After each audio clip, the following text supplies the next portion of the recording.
Are you searching for the best in online black radio? Then go to blacktalkradionetwork.com, helping you filter through the noise. Real talk, black talk.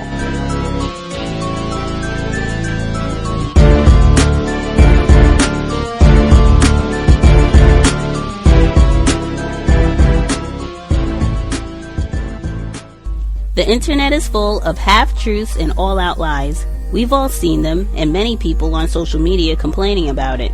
Here's your chance to show and prove. WorldAfropedia.com is a black-owned and operated encyclopedia. There are several thousand articles, but we need help. We can't uncover all the truth ourselves. So please, join us and become a writer, editor, or blogger for WorldAfropedia.com today.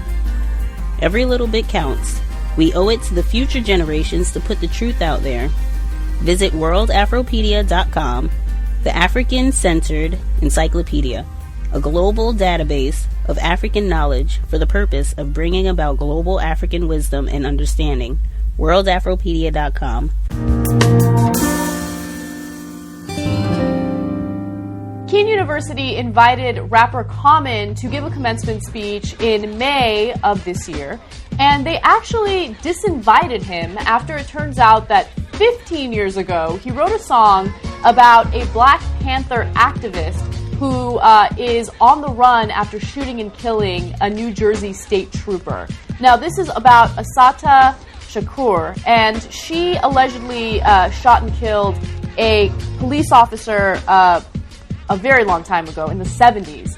And after that happened, she was convicted of murdering him, and then she was sent to prison where she escaped. Now, she fled to Cuba, where she's currently living today, and the U.S. is trying to extradite her back to the United States in order to try her and put her back in prison. Now, in Common's song, apparently he said some things that were favorable toward her, and that's the reason why the university has decided to disinvite him. In Common's 2000 album, oh my God, 2000 was 15 years ago. No, right? I just realized that. In his 2000 album, Like Water for Chocolate, he dedicates a song to Shakur, formerly JoAnne Chesimard, who was accused of shooting and killing New Jersey state trooper Werner Foerster in 1973. In 1979, she escaped from prison and sought political asylum in Cuba, where she has lived ever since. Now, Shakur was charged with first and second-degree murder, 4 counts of assault, illegal possession of a weapon, and armed robbery. She served 6 years at Middlesex Prison. Now, if you want some examples of what the lyrics to his song say, he wrote, "Who shot the trooper?" They asked her. "Put mace in her eyes, threatened to blast her." And another example, a cell, one cot, no window, facing hell, put in the basement of a prison with all males. Okay. I was expecting lyrics that were far more outrageous. You know, like, so he's saying that she got mistreated after she was arrested. He's at least implying that in the song. Mm-hmm. Okay, now that could be true. It could be a horrible tragedy that he was shot, and not good that she was mistreated after she was in prison. I don't know if that's the case. I don't know anything about the story. And the part of the story I'm most amazed by is that she escaped from prison. I know. I think that's incredible. Not only escaped from prison, made it all the way to Cuba. How did that happen? It wasn't like that. It is today. Like today, now they track the hell out of you. You know, they'll bring down the Bolivian president's plane to catch you. But back then, the grid wasn't like this. You could actually escape. Context of White Supremacy. Justice Gus T Renegade in for another broadcast, hopefully to share constructive information on the system of white supremacy. Today's date, Friday, June 5th, 2015. So I have been told, invest if you think the program is constructive. Racism-notes.blogspot.com. Racism-notes.blogspot.com. Listener supported, counter racist radio. We are fundraising for the summer 2015. Invest if you think the program is constructive. You will see the PayPal button on the blog in the top right corner. If you can't find the PayPal button or just not into PayPal, feel free to drop me an email. We will get you a mailing address if you would like to support the broadcast. Hopefully folks will invest if they think the content has been constructive.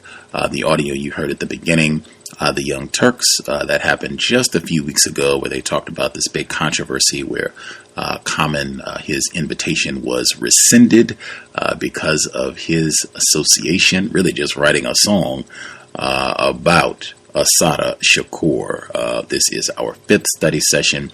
We are in chapter 11. For folks who are following along, we should have about 2 more study sessions before we are done with the book. But as I said, that's just what you heard with Common. She has been all over the news. Even New Jersey Governor Chris Christie last week gave a verbal lashing to President Obama about his stance on Cuba and saying that they've got this terrorist nigger wench over there and she needs to be brought back right now to serve the rest of her time. At any rate, we will go ahead and get started. Context of White Supremacy. Again, the autobiography of Assata Shakur, Chapter 11. Chapter 11. On July 19, 1973, while I was still at the Middlesex County Workhouse, I was brought to the U.S. District Court for the Eastern District of New York and Brooklyn, which has jurisdiction over all federal crimes committed in the counties of Brooklyn and Queens. I was taken there by federal writ to be arraigned on an indictment in which Andrew Jackson and I were accused of having robbed a bank in the county of Queens on August 23, 1971. While there were a lot of indictments against me all over New York State I didn't even know about that summer, this one I surely could not have missed, because the bank surveillance photo taken of the woman holding up the bank with the gun was put on wanted posters that were pasted up in every subway station, posted in every bank and post office, and blown up in full-page newspaper advertisements. They hit the streets on August 24, 1971, and remained even after my arrest on May 2, 1973. Under the photo was the name JoAnne Deborah Chesimard. Above the photo were the words, "Wanted for bank robbery, $10,000 reward." After the feds took a mugshot of me and fingerprinted me, I was arraigned, pled not guilty, and was returned to the workhouse on the same day. I heard nothing further about this indictment until January 1st, 1975, when the feds brought me back to the Eastern District Court. Only this time, it was to have me photographed. The prosecutor has made a motion to have me photographed in the same angle, wearing the same kind of glasses, wig, and dress as the woman who had been photographed by the bank cameras during the robbery. The judge, a notorious racist pig, is sure to grant the motion. As far as I am concerned, the reasons are obvious. You put anybody in a monkey suit and they're going to end up looking like a monkey. Besides, someone had told me about some trick the FBI uses. They take a photo of you in the same angle as the bank photo and superimpose a transparency of the bank photo over it. If you are unfortunate enough to have 2 eyes, a nose, and lips in more or less the same place, you end up looking like the bank robber, no matter what you really look like. When I was arraigned, I had permitted them to take all the photos of me they wanted, and that, as far as I was concerned, was enough. We enter the courtroom. The judge is on the bench. The courtroom has been rearranged. FBI agents with cameras are standing on top of tables. A group of marshals are buzzing around nervously like flies that smell rot. They are waiting for action. Evelyn gets up and says her piece. The judge ignores what she is saying and orders me to be photographed. I refuse, stating my objections as strongly as I can. In a hot second, the marshals and the FBI agents are crawling all over me. They seem to be trying to jerk my head off my shoulders. The judge has ordered that I am to be photographed today, now, and that all the force necessary to take the pictures in the way the FBI wants to take them is to be used. The FBI, the marshals, and I end up on the courtroom floor, with me on the bottom. I hear Evelyn in the background. Let the record reflect that the marshals are twisting my client's arms behind her back. Let the record reflect that the marshals are choking my client. Let the record reflect that there are 5 marshals manhandling my client.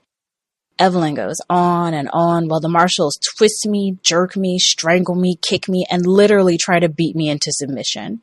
The assault goes on and on with Evelyn putting it blow by blow into the record. Finally, it is over. The marshals lead me back into the holding pen. I lie on the bench like a rag doll with the stuffing hanging out, feeling like I've just been stampeded by a herd of buffalo. Evelyn comes back for a lawyer's visit. She looks just as tired as I feel. "That was unbelievable," she exclaims. "How's your arm? Are you okay?"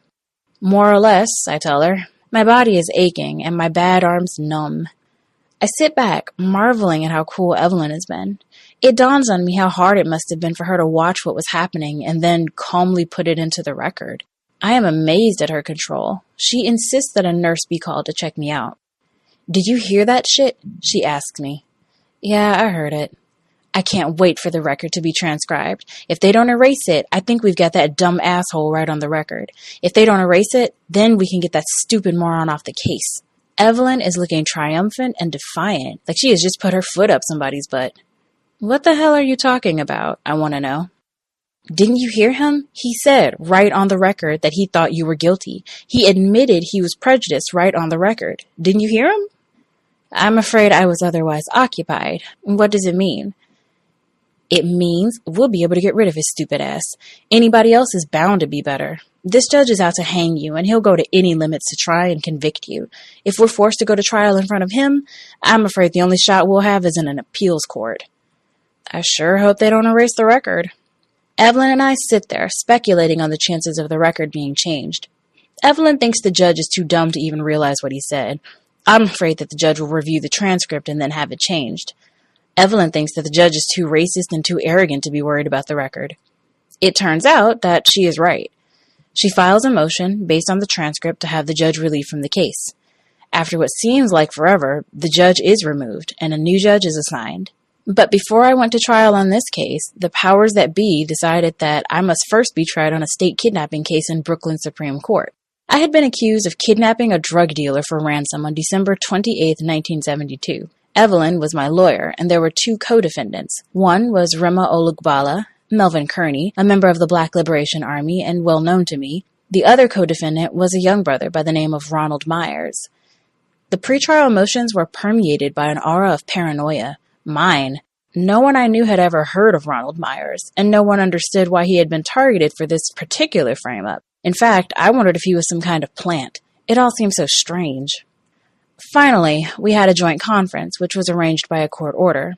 I asked Rema about Ronald Myers.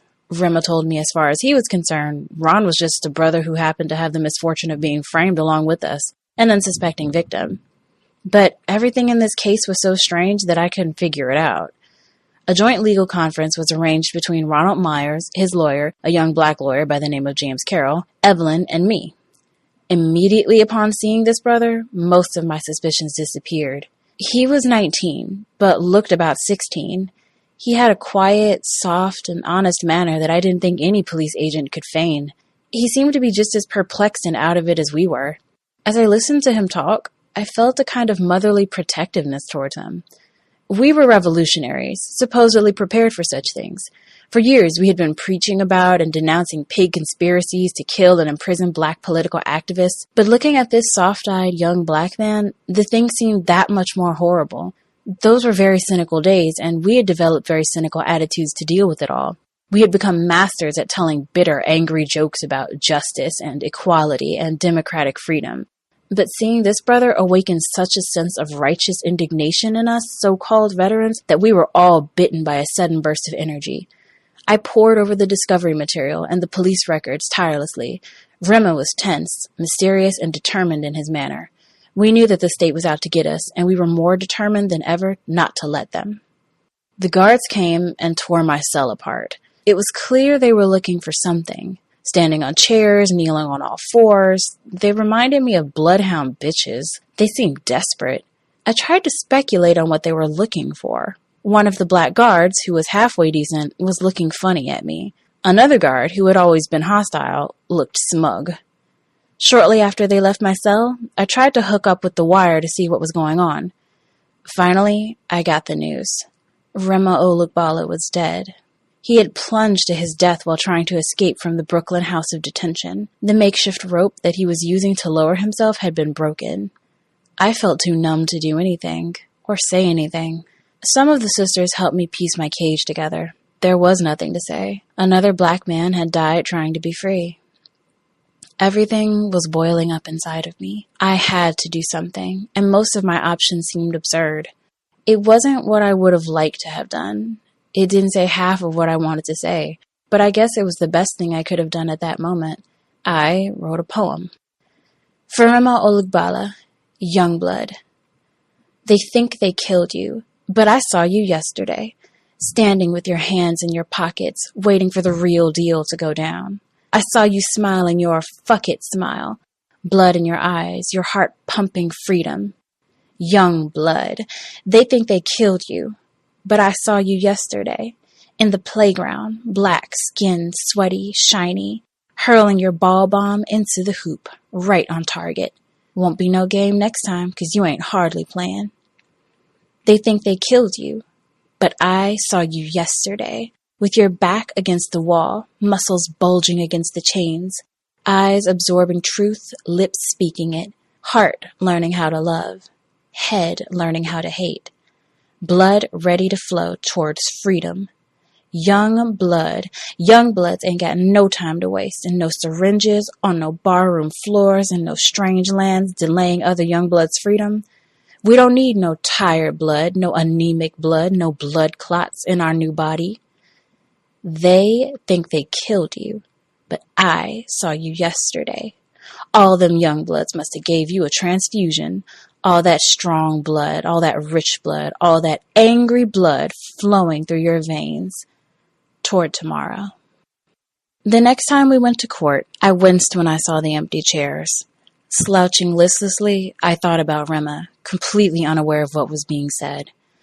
There was talk about this hearing and that hearing and this motion and another, and none of them made the slightest sense to me. But Evelyn was on the case, letting nothing slide by, citing all of her objections for the record. I was bored to death, completely out of it, until the jury selection process began. There were two prosecutors, one exceedingly ugly lynch mob-looking fat guy, and another thin, bearded wolfman-looking dude, rather on the young side. I don't even remember their names. The judge's name was William Thompson, and he was a black man, which surprised me. I guess they assigned the case to him because they were so sure we would be convicted that they figured a black judge would at least give the illusion of justice. Thompson was somewhat of a character who rarely sat up on the bench but constantly walked around the courtroom. While he clearly could not, by any stretch of the imagination, be accused of ruling in our favor, and his political career would certainly not have been helped by our being acquitted, nevertheless, the courtroom did not have that out-and-out lynch mob atmosphere we usually encountered. The jury selection process really stood out in my mind. Anyone can write a book about how a black lawyer can pick a jury and eliminate hostile, racist, prejudiced jurors from the panel, then Evelyn is surely the one to write that book. I was fascinated as I watched her. She was all honey and pie as she started to voir dire the jurors.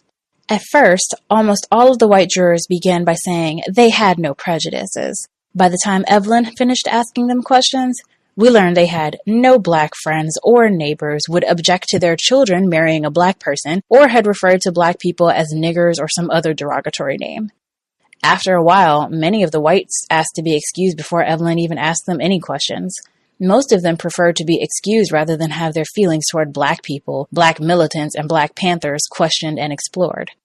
When you think about the fact that the average black defendant on trial gets to ask prospective jurors only a few perfunctory questions, you can see why so many black people end up in jail.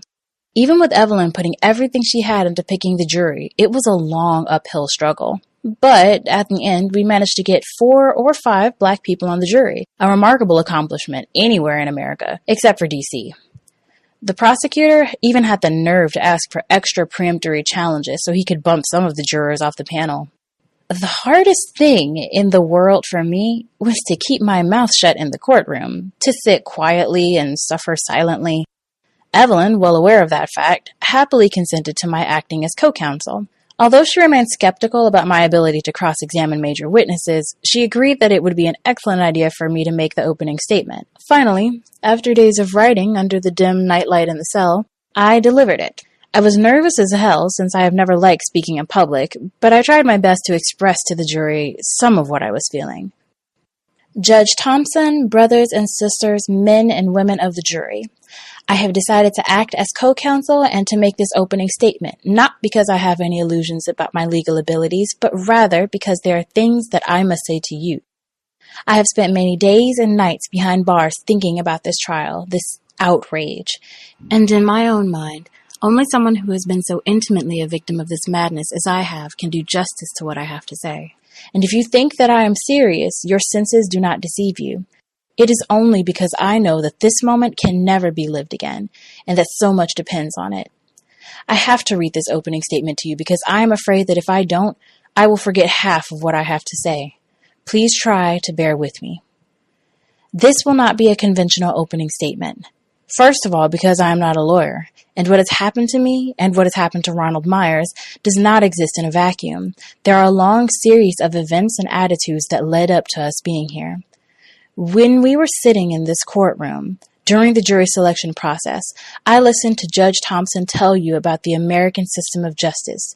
He talked about the presumption of innocence. He talked about equality and justice. His words were like a beautiful dream in a beautiful world. But I have been awaiting trial for 2.5 years, and justice in my eyesight has not been the American dream. It has been the American nightmare. There was a time when I wanted to believe that there was justice in this country, but reality crashed through and shattered all my daydreams. While awaiting trial, I have earned a PhD in justice, or rather, the lack of it. I sat next to a pregnant woman who was doing 90 days for taking a box of Pampers and watched on TV the pardoning of a president who had stolen millions of dollars and who had been responsible for the deaths of thousands of human beings. For what? For peace with honor? Nixon was pardoned without ever standing trial or being found guilty of a crime or spending one day in jail. Who else could have committed some of the most horrendous, destructive crimes in history and get paid $200,000 tax dollars a year? Ford stated that he had pardoned Nixon because Nixon's family had suffered enough. Well, what about thousands of families whose sons gave their lives in Vietnam? And what about the millions of people who have been sentenced at birth to poverty, to live like animals and work like dogs? What about the families who have sons and daughters in prison, who cannot afford bail or even lawyers for their children?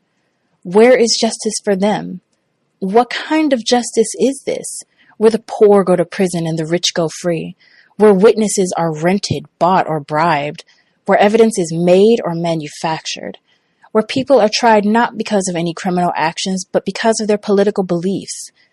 Where was the justice for men at Attica? Where was the justice for Medgar Evers, Fred Hampton, Clifford Glover?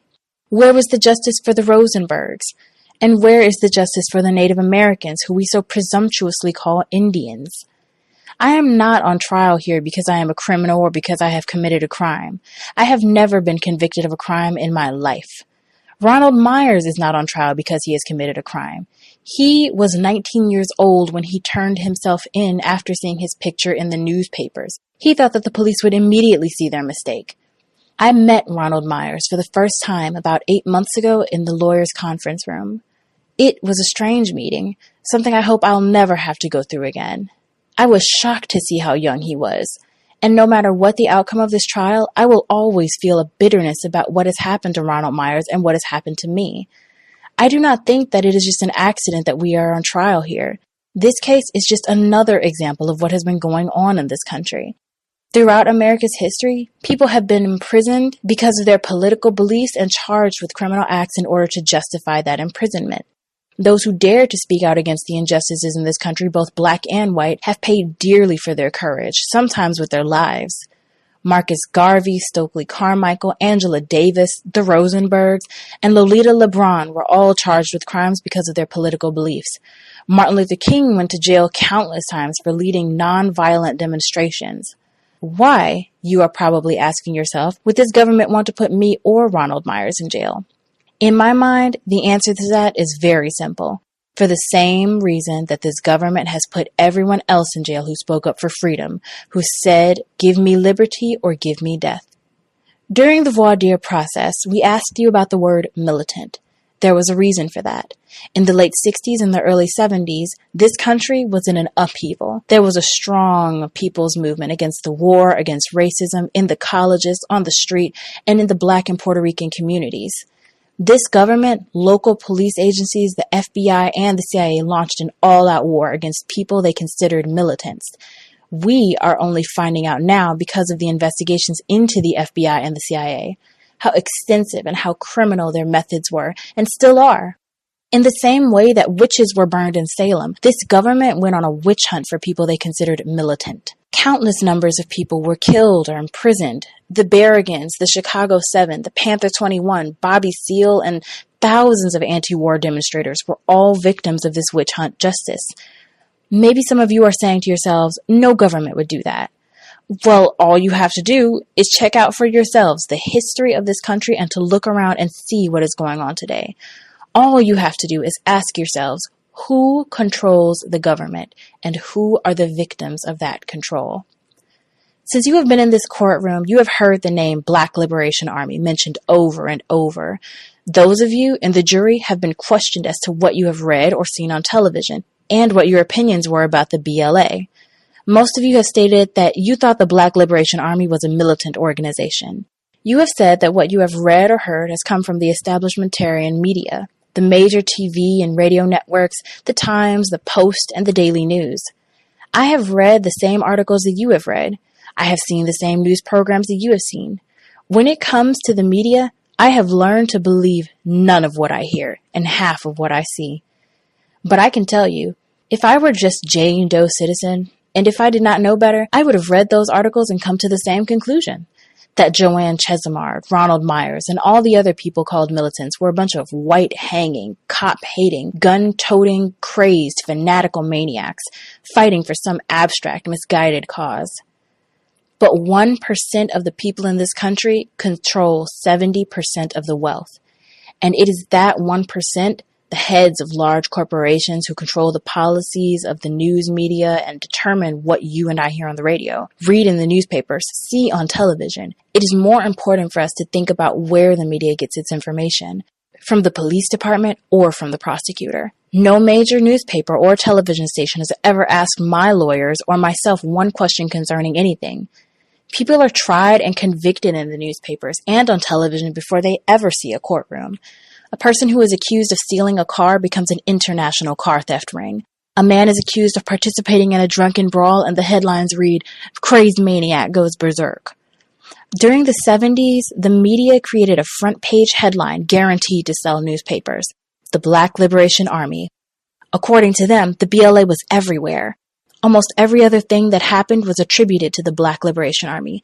Headlines that are sensational sell newspapers. The media shape public opinions, and the results are often tragic. Before you were sworn as jurors, you were asked about your knowledge of what the Black Liberation Army is or what it stands for. However, most of you did say you believed that the Black Liberation Army was a militant organization. I would like to talk about that for a moment. The Black Liberation Army is not an organization. It goes beyond that. It is a concept, a people's movement, an idea. Many different people have said and done many different things in the name of the Black Liberation Army. The idea of a Black Liberation Army emerged from conditions in Black communities, conditions of poverty, indecent housing, massive unemployment, poor medical care, and inferior education.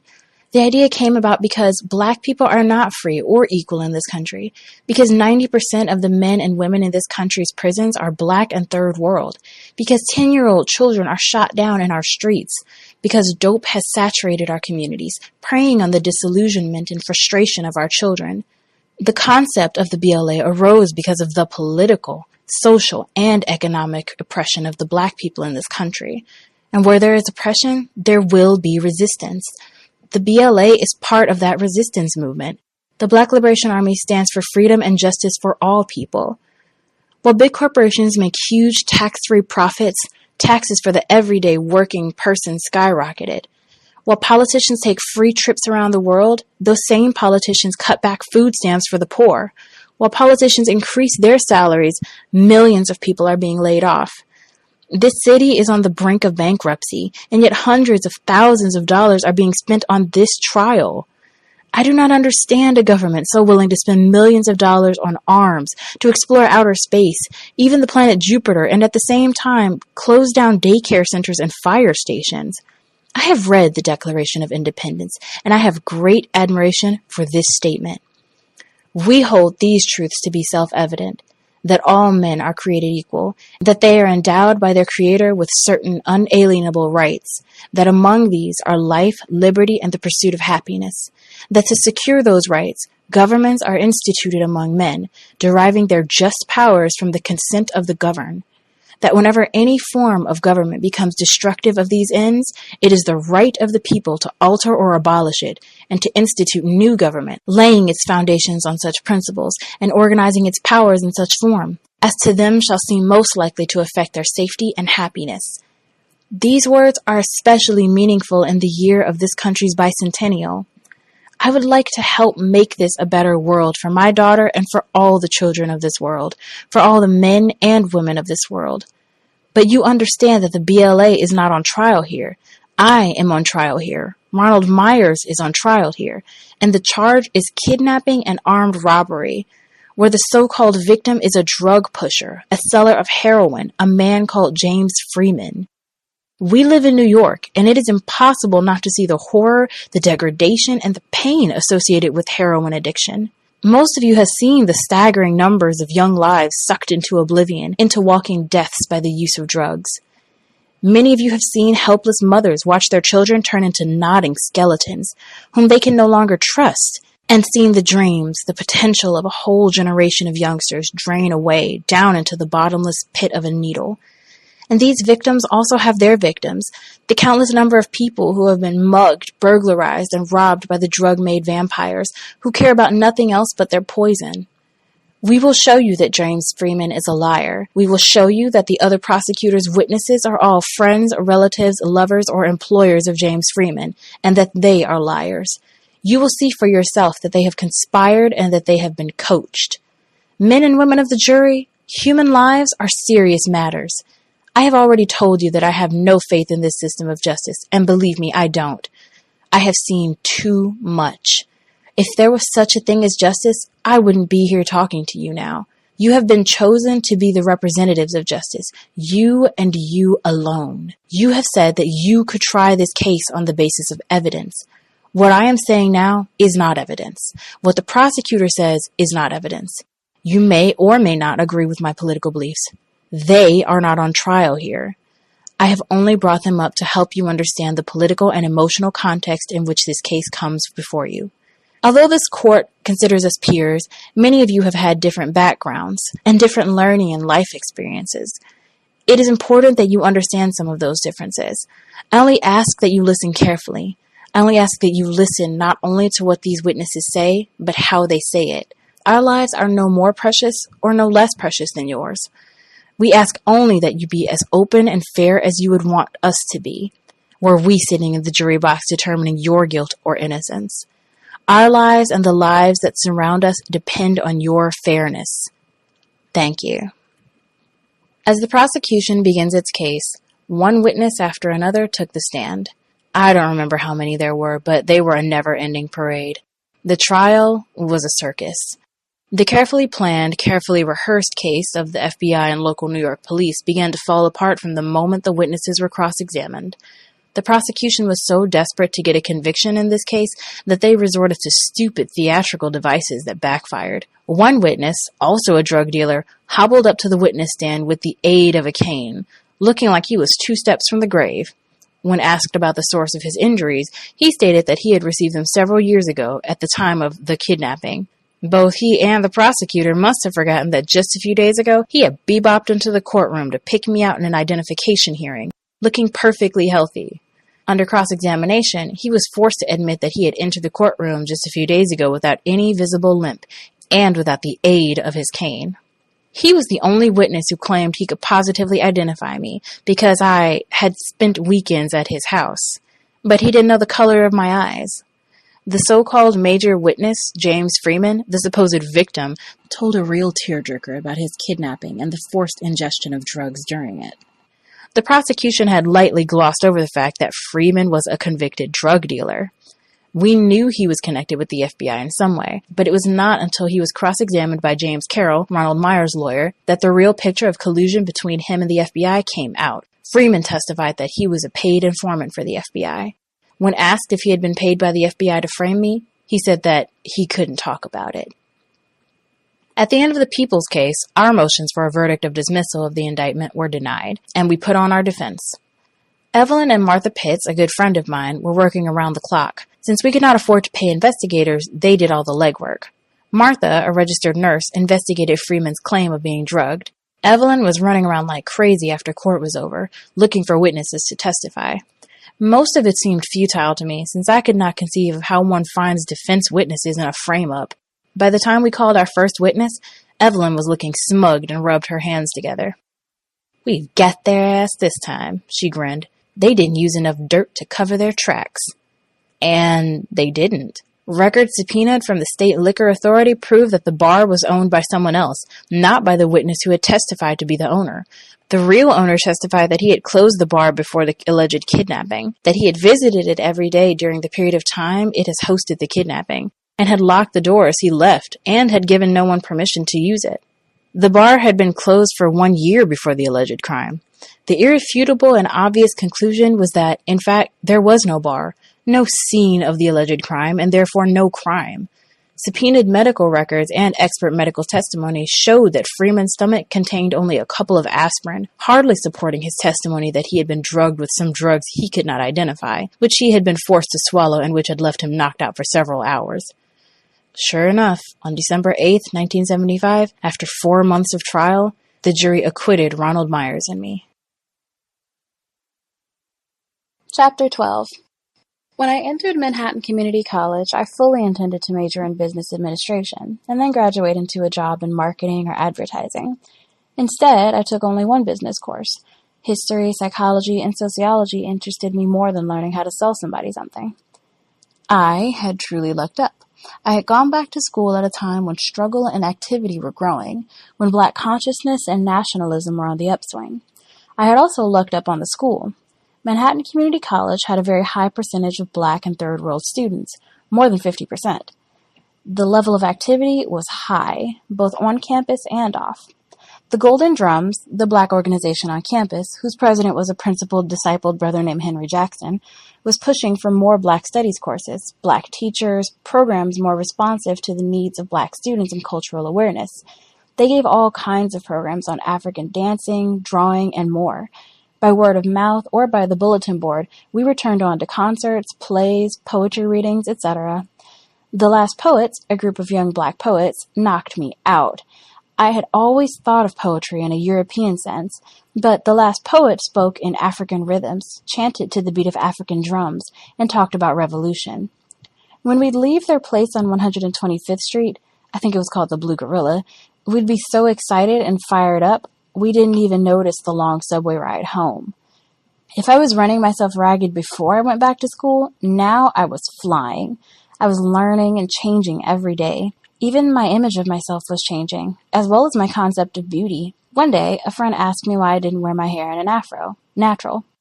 The thought had honestly never occurred to me. In those days, there weren't too many afros on the set, but the more I thought about it, the better it sounded. I had always hated frying my hair. Burnt ears, a smoky straightening, and the stink of your own hair burning. How many nights I had spent trying to sleep on curlers, bound with scarves that cut into my head like a tourniquet.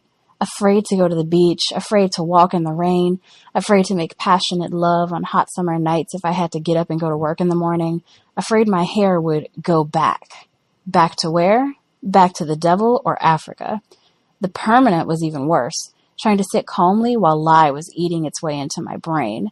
Clumps of hair falling out, the hair on your head feeling like someone else's. And then I became aware of a whole new generation of Black women hiding under wigs, ashamed of their hair, if they had any left. It was sad and disgusting. At the time, my hair was conked, but the hairdresser said it was relaxed. To make it natural, I literally had to cut the conk off. I cut it myself and then stood under the shower for hours melting the conk out. At last, my hair was free. On the subway the next day, people stared at me, but my friends at school were supportive and encouraging. People are right when they say it's not what you have on your head, but what you have in it. You can be a revolutionary thinking person and have your hair fried up, and you can have an afro and be a traitor to Black people. But for me, how you dress and how you look have always reflected what you have to say about yourself. When you wear your hair a certain way, or when you wear a certain type of clothes, you're making a statement about yourself. When you go through all your life processing and abusing your hair so it will look like the hair of another race of people, then you are making a statement, and that statement is clear. I don't care if it's the curly conk, latex locks, or whatever, you're making a statement. It was a matter of simple statement for me. This is who I am, and this is how I like to look. This is what I think is beautiful. You can spend a lifetime discovering African-style hairdresses. There are so many of them, and so many creative, natural styles yet to be invented. For me, it was important not just because of how good it made me feel, but because of the world in which I lived. In a country that is trying to completely negate the image of Black people, that constantly tells us we are nothing, our culture is nothing, I felt and still feel that we've got to constantly make positive statements about ourselves. Our desire to be free has got to manifest itself in everything we are and do. We have accepted too much of a negative lifestyle and a negative culture and have to consciously act to rid ourselves of that negative influence. Maybe in another lifetime, when everybody is equal and free, it won't matter how anybody wears their hair or dresses or looks. Then there won't be any oppressors to mimic or avoid mimicking. But right now, I think it's important for us to look and feel like strong, proud Black men and women who are looking toward Africa for guidance. I wasn't in school but a hot minute when a brother in my math class told me about the golden drums. After a couple of meetings, I was hooked. They addressed me as sister, were glad to see me at meetings, worried about how I was making out in school, and were really concerned about me as a person.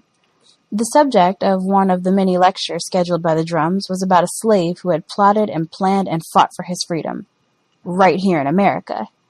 Until then, my only knowledge of the history of Africans in America was about George Washington Carver making experiments with peanuts and about the Underground Railroad. Harriet Tubman had always been my heroine, and she symbolized everything that was Black resistance for me. But it had never occurred to me that hundreds of Black people had got together to fight for their freedom. The day I found out about Nat Turner, I was affected so strongly it was physical. I was so souped up on adrenaline I could barely contain myself. I tore through every book my mother had. Nowhere could I find the name Nat Turner. I had grown up believing the slaves hadn't fought back. I remember feeling ashamed when they talked about slavery in school. The teachers made it seem that Black people had nothing to do with the official emancipation from slavery. White people had freed us. You couldn't catch me without a book in my hand after that. I read everything from J.A. Rogers to Julius Lester, from Sonia Sanchez to Haki Madhubuti, Don L. Lee.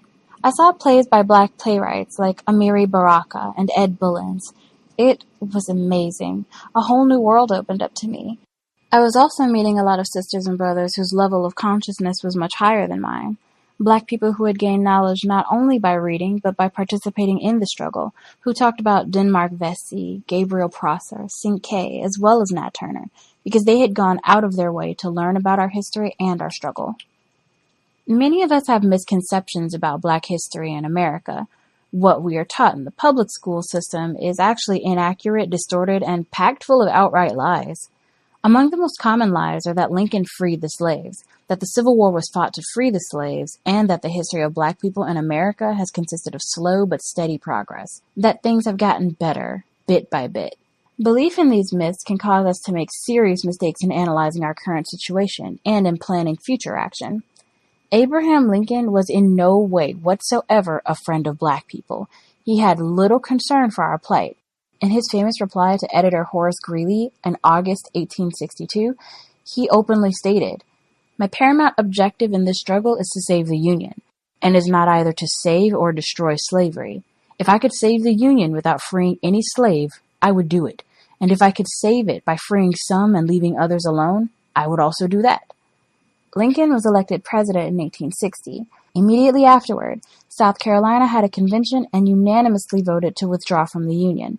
Before he had even been inaugurated, Florida, Georgia, Alabama, Mississippi, Louisiana, and Texas followed suit.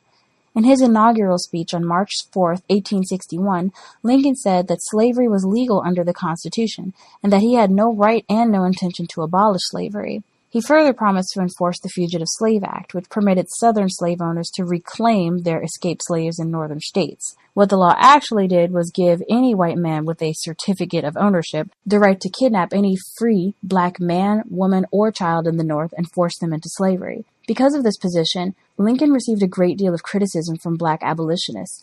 Ford Douglass, a runaway slave who accompanied Frederick Douglass on his anti-slavery tours in the West, blasted Lincoln's position, saying, "In regard to the repeal of the Fugitive Slave Law, Abraham Lincoln occupies the same position that the old Whig Party occupied in 1852.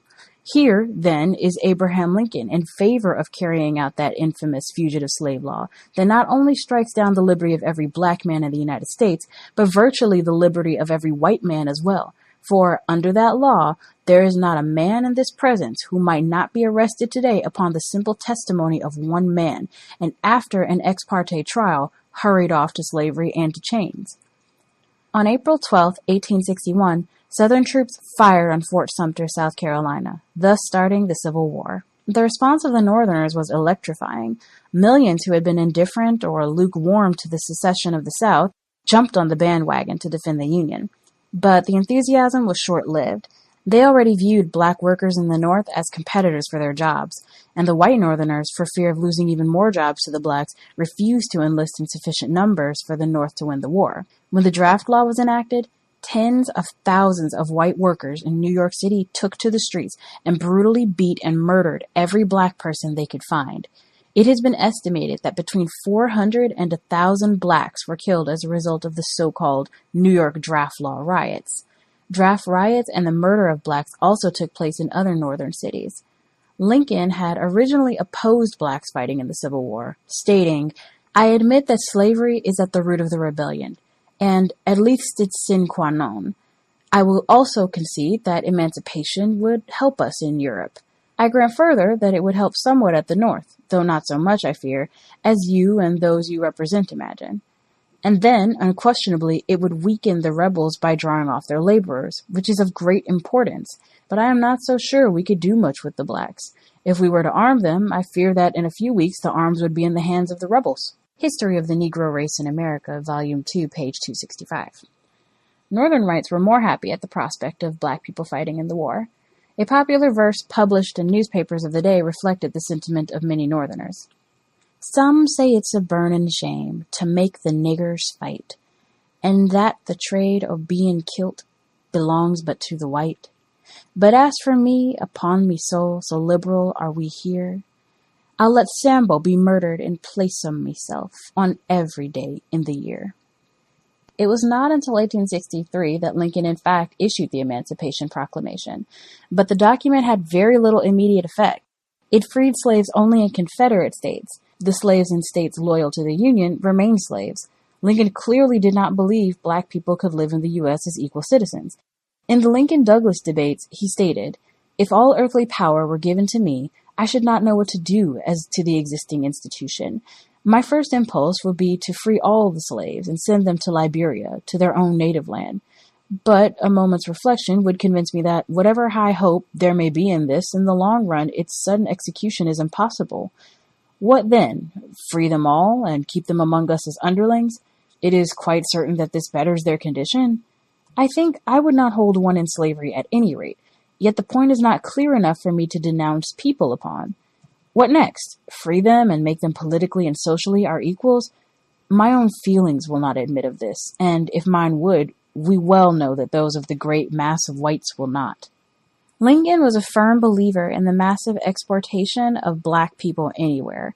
In 1865, at the end of the war, he asked General Butler to explore the possibility of using the Navy to remove black people to Haiti or to other areas in the Caribbean and South America. It's also important to understand that the Civil War was not fought to free slaves. It was a war between two economic systems, a war for power and control of the U.S. by two separate factions of the ruling class, rich white Southern slave owners and rich white Northern industrialists. The battle was between a plantation slave economy and an industrial manufacturing economy. An industrial revolution was taking place in the years before the Civil War. Inventions such as the cotton gin, the telegraph, steamships, and steam trains completely changed the methods of manufacturing, transportation, mining, communications, agriculture, and trade. The amount of goods produced was no longer determined by the number of people working in the process, but by the capacity of the machines. America was no longer a country that produced raw materials for the manufacturing nations in Europe. By 1860, the census reports that 1,385,000 people were employed in manufacturing, and that 1/6 of the whole population was directly supported by manufacturing. The number was much higher when clerks, transportation workers, and merchants were added. As manufacturing centers began to grow, European immigrants were imported as a source of cheap labor. More than 5 million entered the U.S. between 1820 and 1860. Although the South had many cotton mills functioning, the factories were small and their numbers grew slowly.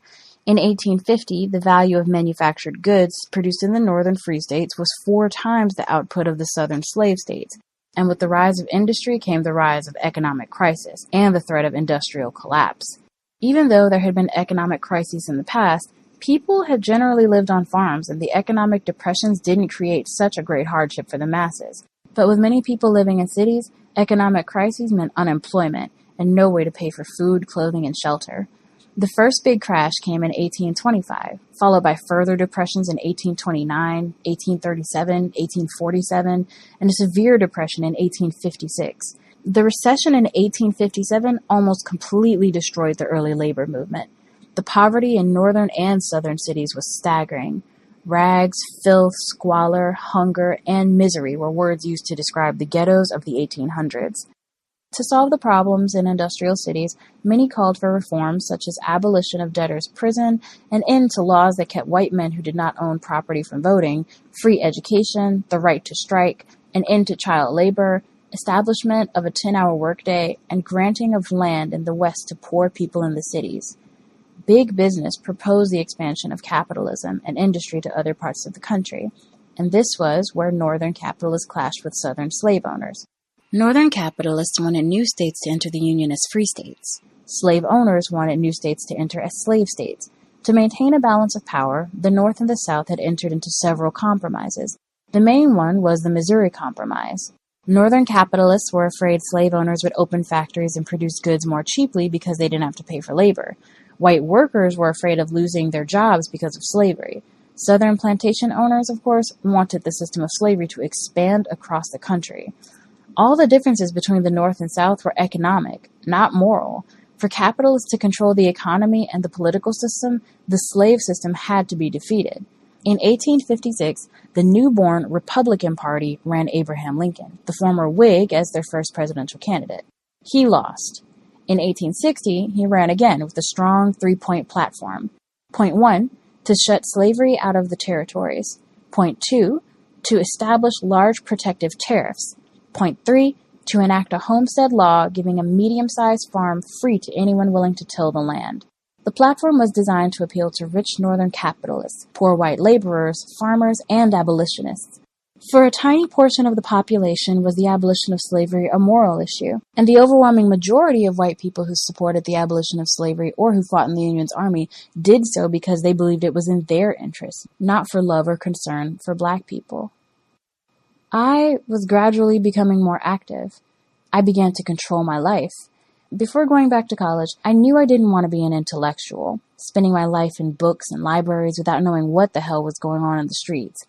Theory without practice is just as incomplete as practice without theory. The two have to go together. I was determined to do both. The major way I got hip to things was by listening to people. The black students going to Manhattan Community College belonged to every type of organization. There were black Muslims, Garveyites, Malcolm X's Organization of Afro-American Unity, OAAU, members of various community and cultural organizations, and a few who were young Turks of the NAACP.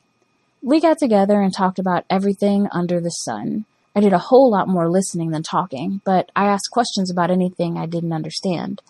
Sometimes the discussions and debates got so heated that they lasted until 11 o'clock, when night school ended and the building was being closed up.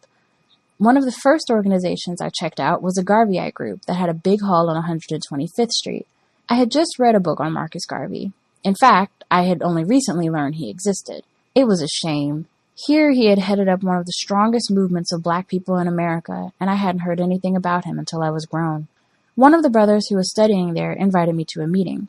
The meeting was upstairs. There seemed to be hundreds of chairs in the room. I arrived a little early, and hardly anyone was there. I spotted the brother who had invited me, and he introduced me to the 10 or 15 people already there. We sat around in a little group, talking and waiting for the others to arrive. They never came. It was obvious that everyone knew each other and had been coming to these meetings for a long time. After a while, a speaker climbed to the podium. He welcomed me to the meeting, then gave an impassioned speech. One after another got up and gave speeches as if they were talking to a room full of people. The others applauded loudly. I felt sad. They were such nice people and so sincere, but their circle had grown so small they were reduced to giving speeches to each other. No movement can survive unless it is constantly growing and changing with the times. If it isn't growing, it's stagnant, and without the support of the people, no movement for liberation can exist, no matter how correct its analysis of the situation is. That's why political work and organizing are so important. Unless you are addressing the issues people are concerned about and contributing positive direction, they'll never support you. The first thing the enemy tries to do is isolate revolutionaries from the masses of people, making us horrible, hideous monsters so that our people will hate us.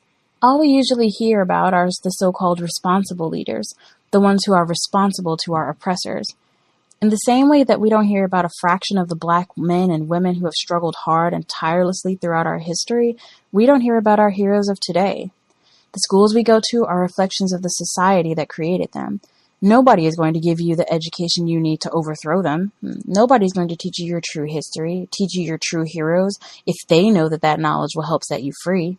Schools in America are interested in brainwashing people with Americanism, giving them a little bit of education and training them in skills needed to fill the positions the capitalist system requires. As long as we expect America's schools to educate us, we will remain ignorant. Context of White Supremacy. We'll be picking up, for me, we're on 181. 181. The paragraph where we will start the second audio segment is the parents in the Ocean Hill, Brownsville section of Brooklyn. That's the first sentence where we will be picking up at. We're in chapter 12, guess kind of midway in chapter 12. But that's where we'll pick up at. Just mark that down for me. It's kind of the bottom of page 181. With that, folks would like to chime in. Study session, Assata Shakur, her autobiography. Feel free. The number to dial is 760-569-7676. The code is 564-943 pound. Press star 6 if you would like to participate. That number again is 760-569-7676. The code is 564-943 pound. Press star 6 if you would like to participate. If you would like to call in and you don't want to use your phone, feel free to use the free Flash player. It works anywhere in the world. Should be linked at Black Talk Radio Network. If you need the address, it's tiny, TINY.CC/1 race, and that is the number 1. So that address again is tiny, TINY.CC/1 race, and that is the number 1. So you put that in, look on the left side, you will see the link for the free Flash phone. Click it, it will open a tiny window on your screen. The top line, it is a drop-down menu. Select the number that I just gave out, which again is 760-569-7676. Next line, it will ask for the code. That code again is 564-943. Bottom line, it will ask for name, real name, nickname, press random keys, whatever. Once you get all that entered, you will see the green button at the bottom to call the program. Click it. It should connect you. You should be able to hear us live. And it is the same procedure if you would like to participate. Press star 6 You'll see the dial pad on your screen. When you do so, you should hear an audio prompt to press the number 1. Press 1, and I'll see your hand on the switchboard. We will get you on the line. That being said, we will go ahead and nab our callers. Folks have anything they would like to share? Everyone who dialed in with a hand up, you should be with us. Thanks so much for participating. Feel free to jump right in.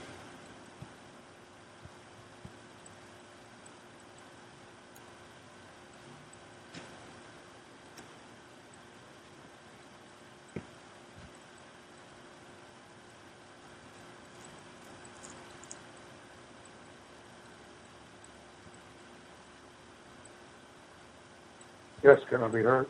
Yes, sir. Greetings, Gus. Greetings to the other caller listening in before. A key witness against Miss Assata Shakur was James Freeman, who let me before I get there, let me start out with the photoshopping of the picture of the woman involved in the bank robbery. You know, it looked as though it was a concerted effort. You know, the FBI, the local law enforcement agency were creating this frame up for Ms. Shakur. And so they had a camera image of a female robbing a bank. And so they wanted to have her picture taken, you know, in a similar dress and similar glasses and a wig, you know, so they could Photoshop it and they can spin this media story so that she can basically be tried even before she came to court. And I noticed that in the news nowadays, that same thing is done. They almost got a conviction on the person before they even get them in court, before the media gets through with you. And then she mentioned Rima Olibala, who was found dead. They said he fell to his death trying to escape. And I guess we can assume that it may be some suspicion surrounding there because I did a little research. There have been at least 3 other inmates that had escaped from that same facility, you know, before Mr. Obalala, you know, tried his escape. And just a simple, the rope or the makeshift rope broke and he fell 8 stories to his death. You know, she mentioned another black man has died trying to be free. I think another noteworthy point was when she was coming up before a black judge, Judge William Thompson, and she stated that the system would use him to give an illusion of justice. And you see that same thing done today. Another interesting point was the question that was used to determine whether or not potential white jurors were racist, asking them if they had any black friends or neighbors. Would they object to their children marrying a black person? If they had referred to black people as niggers or any other derogatory name. And then what's more interesting is the whites, a lot of them just got up and excused themselves rather than reveal the true feelings that they had toward black people. Now, her opening statement was, you know, well written. It was quite long. But some of the points that I made out of there was she mentioned some well-meaning white folk. The Barringers, she mentioned was Philip and David Barringers, who were white activists during that particular time that ended up going to jail and creating disturbances to oppose the Vietnam War.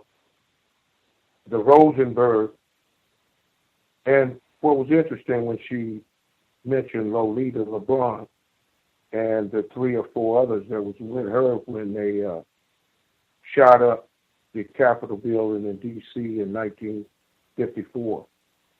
And each one of them got 25 years in prison. But after her release and before her death in 2002, she was named Time Woman of the Year. And I just wanted to mention that we probably won't be seeing Miss Shakur as Time Woman of the Year in the time in the near future. I'll reserve some of my comments. I really like hearing about the last poets. It brought back memories of their songs, their poems. Niggers are scared of revolution. I'll mute my line, give somebody else a chance. Thanks, Gus.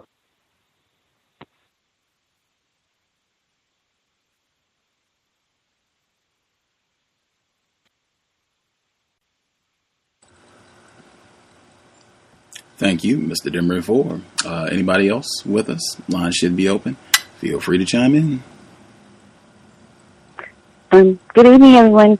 May I be heard okay? I'm outside. We can hear you crystal Can you clear. hear me? Crystal clear. Oh, great. It's Karma, and hope everyone's having an okay evening. I want to comment on sort of what Mr. Demery Ford was talking about. I didn't read beforehand, so and I don't have my book with me, but I'm not sure if he said it was interesting that the white people got up and left before their beliefs could be challenged, or did he say they got up and left because before people could find out their true beliefs? Because those are really different things. And if they left because I'm not sure what she said, but I think that's really, really, really important. Is it more important that the deception continue, or is it more important that they not be challenged, that they not have to face an external challenge? She said, I was just going to read the sentence really quick so that you can share. So she said, and this is for me, it's the bottom of 165. She said,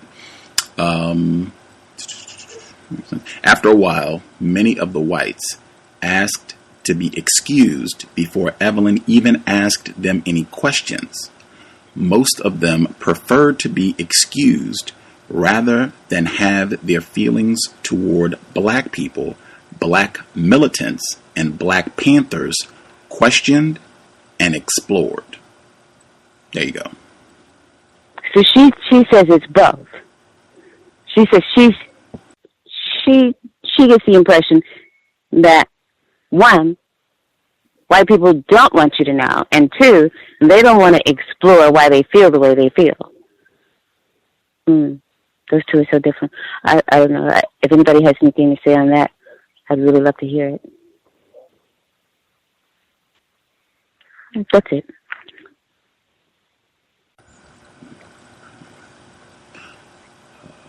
Other folks, if you all have comments on that specifically, or just other things that you would like to share, if you haven't spoken yet, feel free.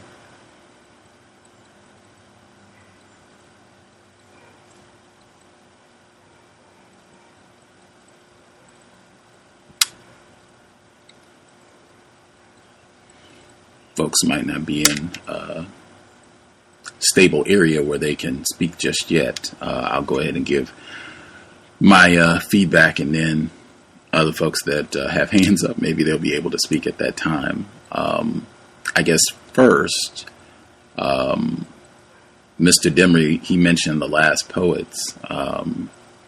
I thought it was great coincidence. If you paid attention, the clip that played at the beginning featuring the Young Turks. They were talking about Common and his disinvitation in connection with Assata Shakur. In the background, the song The Corner was playing by Common. The Last Poets are on that song. They're doing the hook. Anywho, to Karma's point, I agree. I think those are two different things. Just not wanting black people to have this information, and then not wanting like a rigorous interrogation. Like let's explore and, process out, what this means. Why do you think this way? What does this reveal about white identity? I think it's both, and I think that's pretty typical. Even the way some white people now avoid this program, the cows, they want no association, and kind of a similar pattern that I've seen amongst whites once they recognize, like, that is a non-white person that is a little less confused, and they might even have enough black self-respect to challenge me on some things. Like, I have lost all interest in wanting to talk to them at all. Like, I have seen that demonstrated amongst many, many white people down through the years, and I think that's even come out on this program from time to time. Some of the other comments that I made, I guess, get right to Young Turks really quick. You heard them at the beginning audio segment, but you also heard that in the body of the text this week, where she was talking about Young Turks within the NAACP. And so I looked up the term Young Turk, a young person eager for radical change to the established order. I had no idea that that was an actual phrase, which I'm sure influenced the show, The Young Turks, with Sank. We play some of their clips on the compensatory call-in, but I learned something there. I thought it was interesting where she talked about she didn't know about Nat Turner and how that inspired this just insatiable appetite for reading and to read about these black people who had been fighting against racism and even killing white people that she knew nothing about.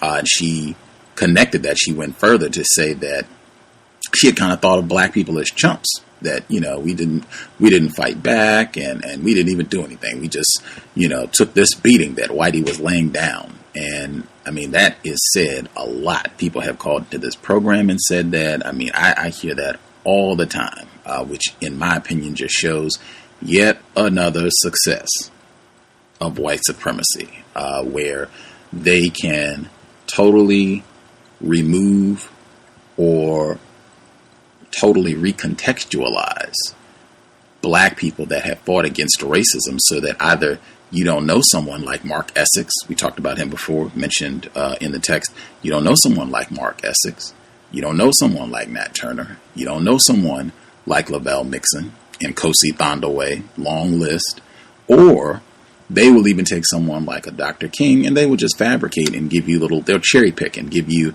tidbits that they want you to know and leave out, other aspects, him challenging Vietnam and some of the others, even some of the comments that he made about a quote-unquote responsible leader and how he didn't like that term, or even people calling him that.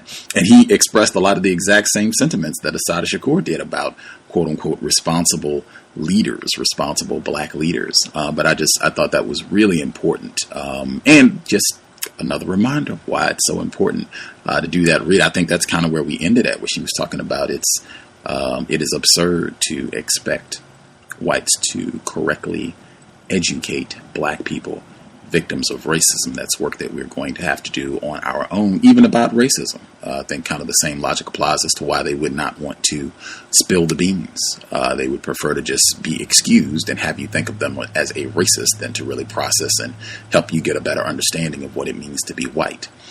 Let's see, I also thought, just, my opinion, I could be totally in error, but a lot of the commentary that she shared about the Abraham Lincoln, the Civil War. Number one, I think it's always fantastic to hear people who have not drunk the Kool-Aid and who understand Abraham Lincoln was a racist and was not a pal to black people. That is always appreciated. kudos.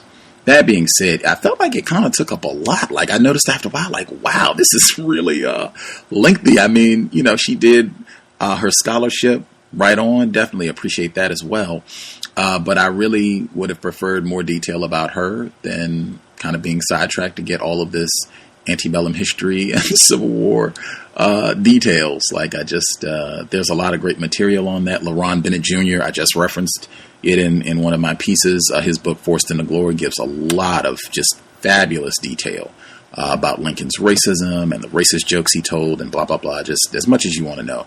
But yeah, if I had been a part of the editing process, I would have definitely encouraged scaling that down. Like, we want to know more about you and your and I understand that this, you know, her getting this information was a part of the process of her becoming Assata Shakur, but it would have been my recommendation to scale it down.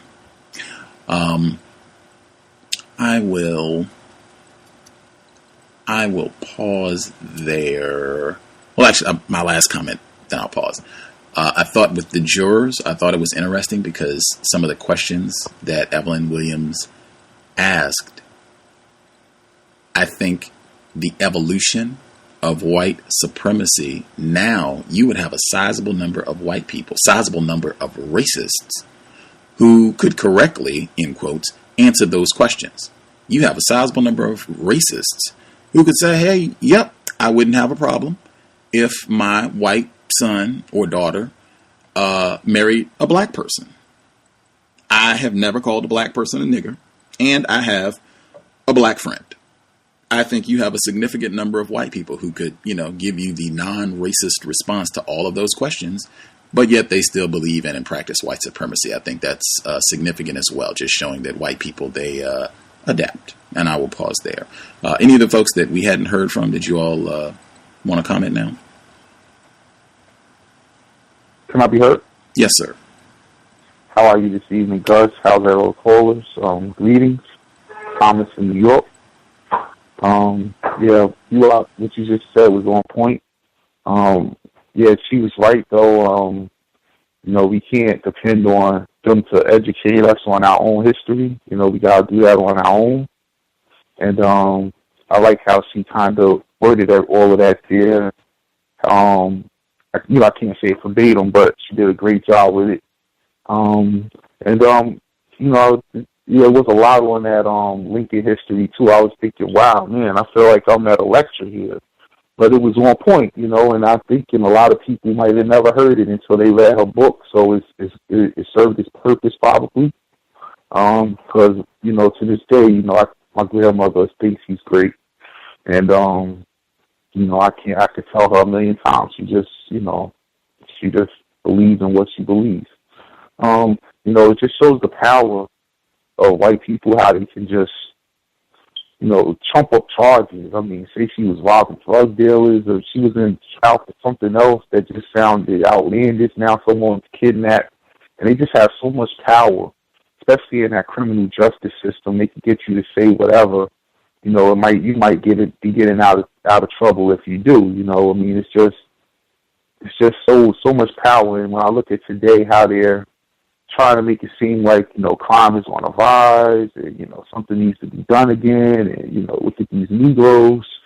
We don't know what numbers they use. They could put whatever numbers they want there to say the crime is on the rise. I mean, it's their total system. I didn't get the lady's question. I was trying to hear, but I was in a loud environment at the time. Can she repeat it? Because I know she wanted someone to respond to it.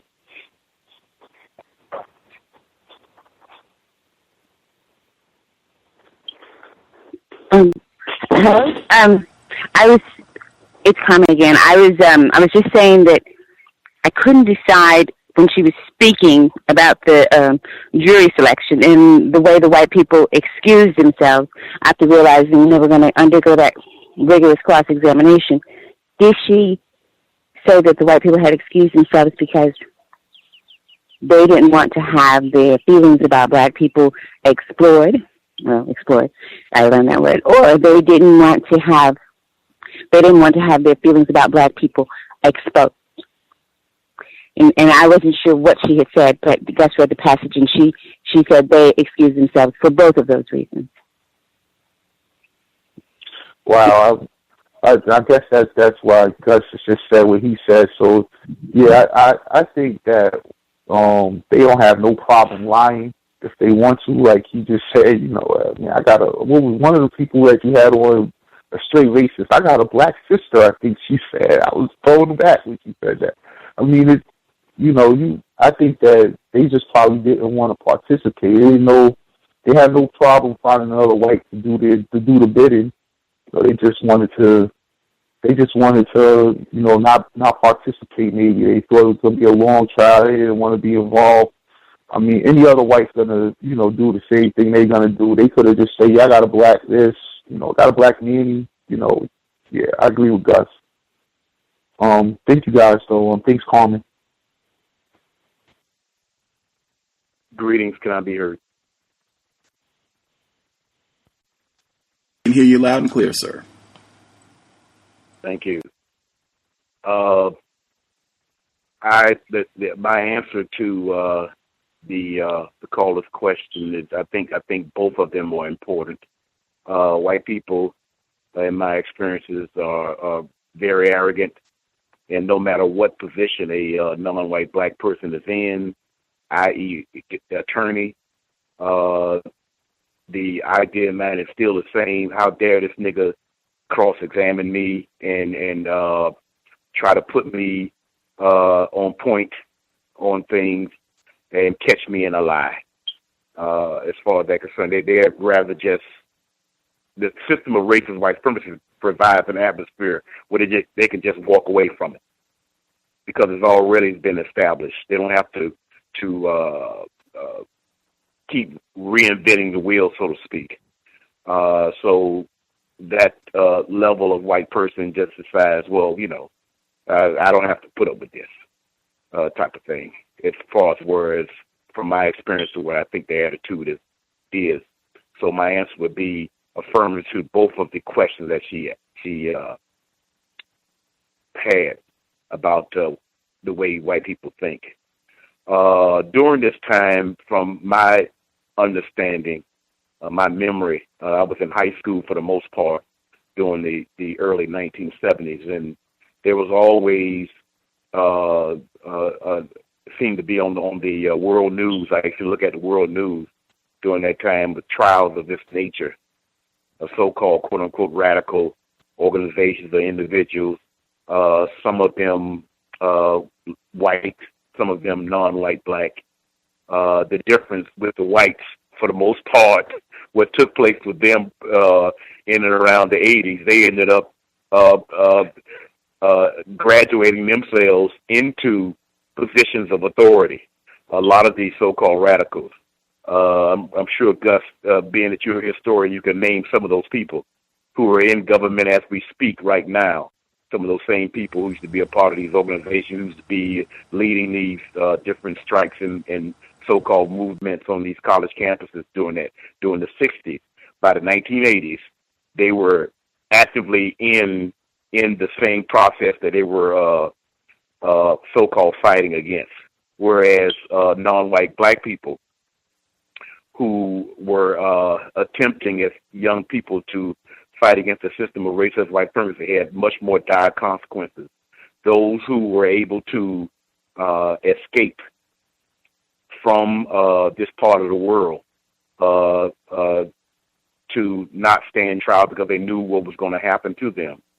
They managed to get out. A few who tried to get out but couldn't, like Angela Davis. But anyway, that's where I'm at with that part in the book. It was quite popular during that time, and of course, Ms. Shakur was definitely one of those cases. As far as the book, I've heard the conversation about the book, how it switches to her period of time of growing up and coming to understanding and knowledge, and also from the point of where she was in the process after the shooting took place. she mentioned that she was quite honest on herself on how unknowledgeable she was about the system of racist white supremacy and non-white black people's efforts to fight against it. She was quite honest about it, and I like that the idea of a non-white person is being honest about their situation and their understanding. The part about when she went on about that part of history with Abraham Lincoln, during the time when I was getting more or less really deep into having an understanding of the system of race white supremacy, it was very similar as far as that's concerned. And my thought is that the thought process is that these are some of the origins of our situation in this part of the world, so we must talk about it, so to speak. And so it's not unusual for me to hear it from someone like Miss Shakur in talking about, you know, the that particular point in time in the 1860s. Although we all know that the system of racist white supremacy is global and its origins go way back before 1860, as far as that's concerned. And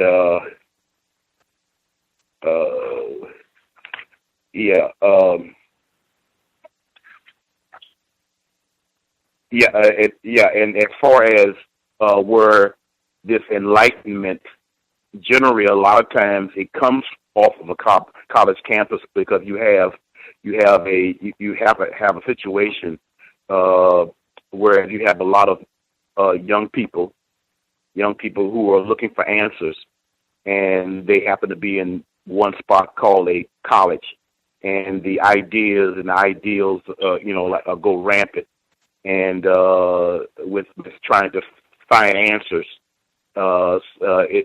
Something similar took place with Huey P. Newton and Bobby Seals on the West Coast, and I believe it was at a junior college also, similar to what her experiences were at Manhattan Community College. The same thing, I think, something similar took place with Bobby Seals and Huey P. Newton on that all that energy that was going on at that time. A little bit earlier, of course, but nevertheless, basically it was something similar that took place. And I've had experiences, and ironically so, it was at a junior college down here in South Florida, also where myself and a few others were involved in the 80s, to tell you the truth. But that's my piece in the reading so far. Thank you.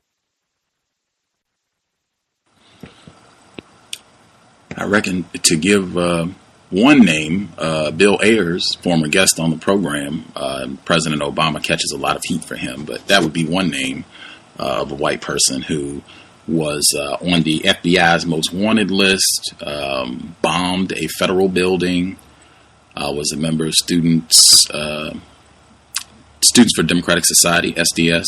It's a bunch of white people, racist suspects, might have been what they call government operatives, to go out and promote a lot of nonsense, drug use, silliness, saying that they were against racism, down with the system, and all that nonsense. But yeah, he was, as I said, blowing up federal buildings, FBI's most wanted list, and now he is a distinguished professor in a major state university in Illinois, and he's published a lot of books about racism and all of his hijinks during the 60s and 70s. But that's one, and I think there are quite a few other prominent white people who have, these really nice teaching positions, and they get to give lectures and do documentary films about, as I said, all of their shenanigans in their younger days. It's very prominent business for white folks.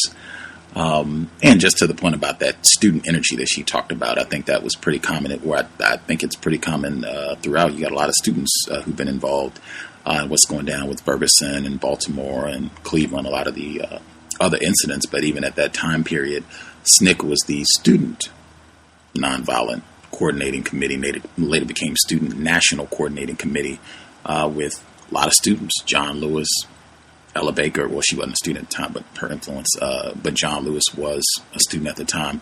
Kwame Ture at the time, Stokely Carmichael was a student. So that big part of what was happening at that time, lots of young people, lots of students who were questioning and trying to get ideas about racism, white supremacy. I know Mr. Demery Foer said he had other comments he wanted to make sure he got in. I'm checking. We should have about 15 minutes, 20 minutes before we get to the next audio segment. If there are other folks who have commentary they want to make sure they get in. I thought for folks to kind of think now, Assata Shakur was fortunate enough to have her aunt, who seems like a really competent attorney, and seemed like she had some understanding about racism, white supremacy, to help her niece out in this situation. But if you can think, for a lot of black people, they're going to get a public defender who might sleep through their trial, if they even know their client's name. Certainly it's probably going to be a white person. So, I mean, and then a lot of these cases, they don't even get to trial. I think the vast majority of cases are plea bargained. It's, hey, we can take this to trial, and you could be looking at 15, 20 years, or you could do a plea deal and, serve 3 months and be out. Or maybe you don't even get any time. Maybe you do a plea deal and you get probation or what have you. I mean, they have so much power that I suspect it's a lot of black people that are facing nonsense. I think that was Thomas in New York was saying, just total nonsense where they just go in and make up anything. You robbed a store. You looted this gas. I mean, anything. We just make up charges as we go. And hey, you don't have an attorney. You don't have any money. You might not even be able to get bond. Even if we do give you a bond, it might be, high enough and we don't give you enough nickels that you can't even get yourself out of confinement. So you can stay here and plead your innocence, or you can just go with the program. Just thinking of how frequently that's happening to black people worldwide. And I'll pause there. I know Mr. Demery said he had other comments. Anybody else have other comments?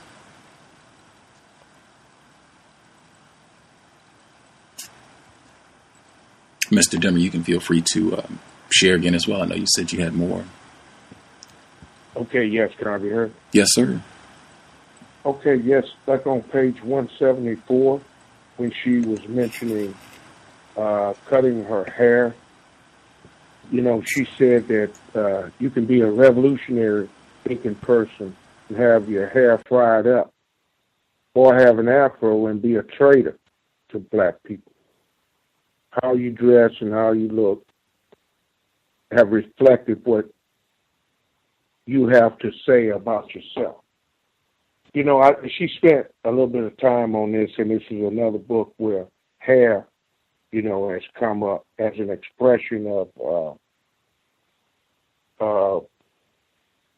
what your belief system is, I guess, or whatever.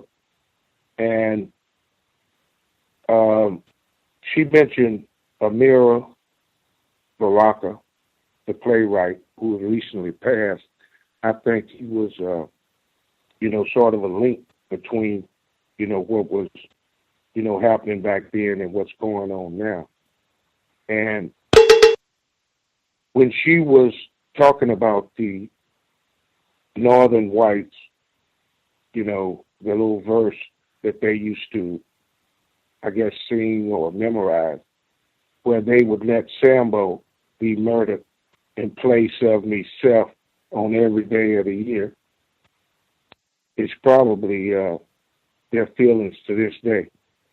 And then the northern capitalists versus southern slave owners, like Mr. Nellie Fuller said, whites may argue about how to practice racism, white supremacy, but they both agree on the practice of it. I'll mute my line. Thanks for taking the call.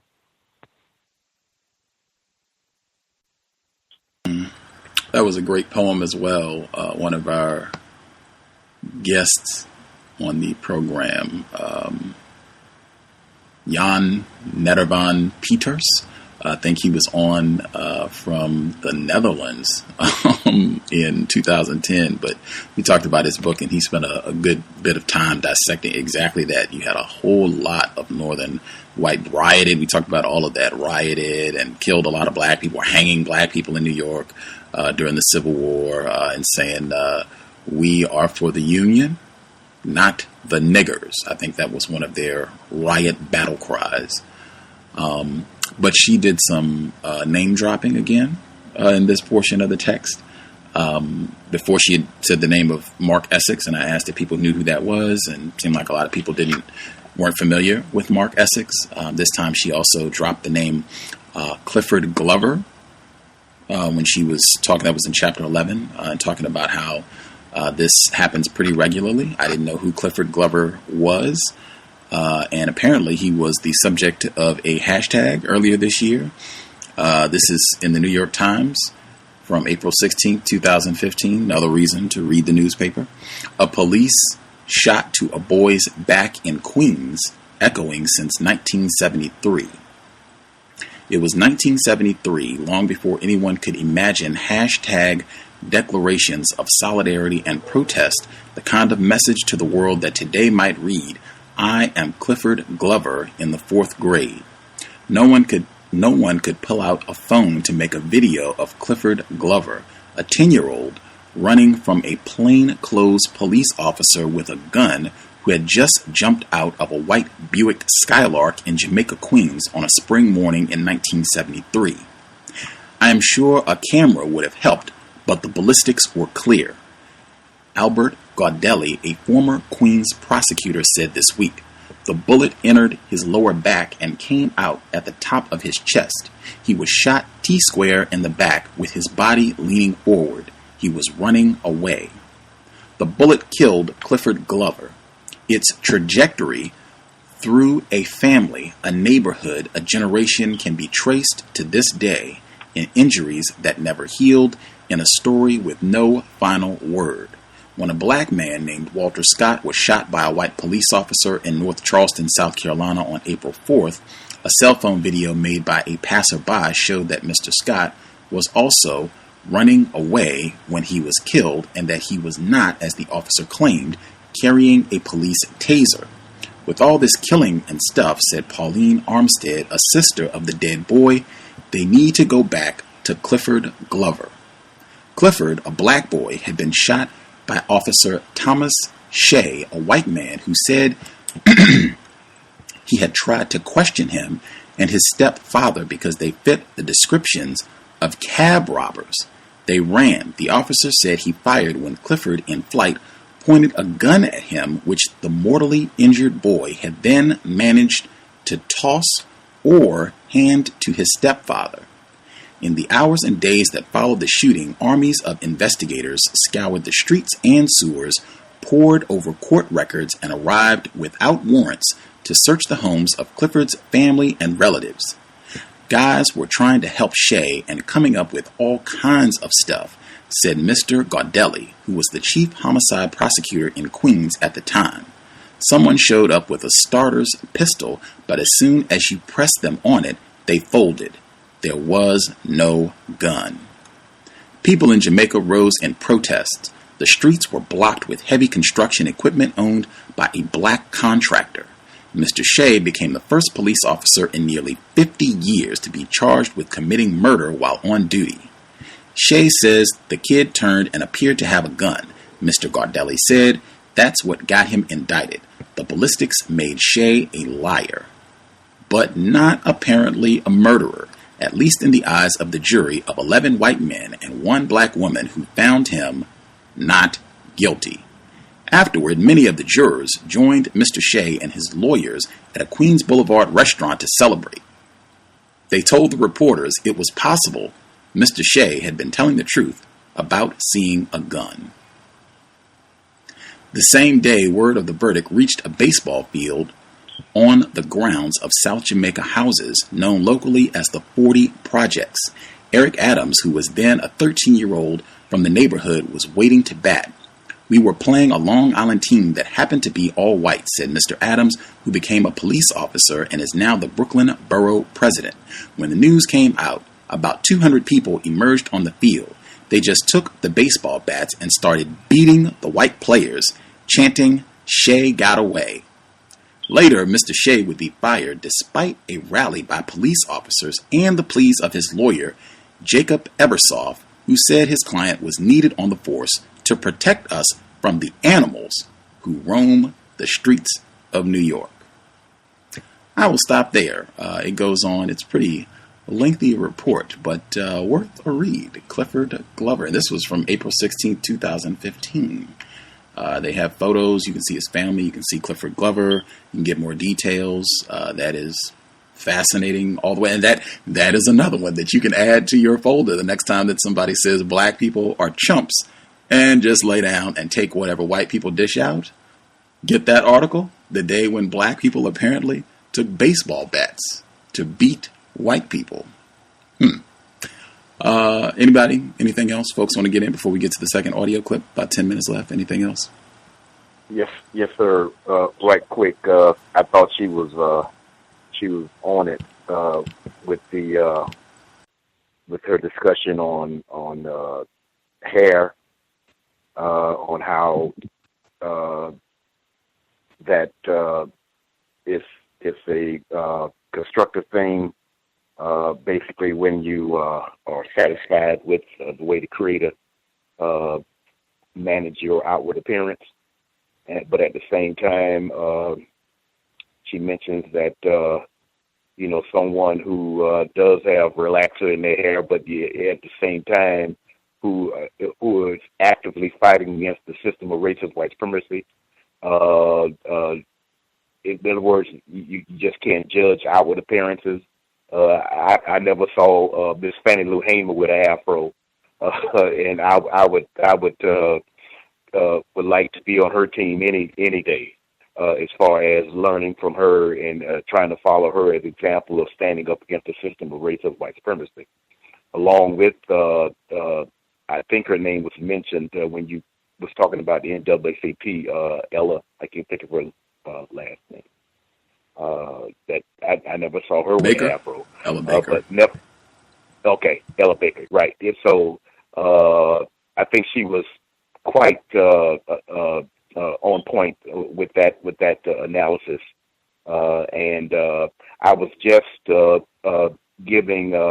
to my son about the history of rap, and to mention that as far as a foundation of rap, Last Poets definitely have to be mentioned when it comes to quote unquote rap music.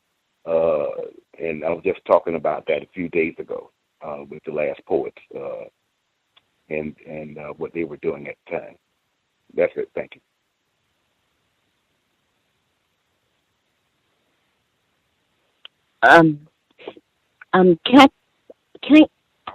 Can I point out how she was saying how wow, I'm learning all these things about us, and it's having a profound change on me.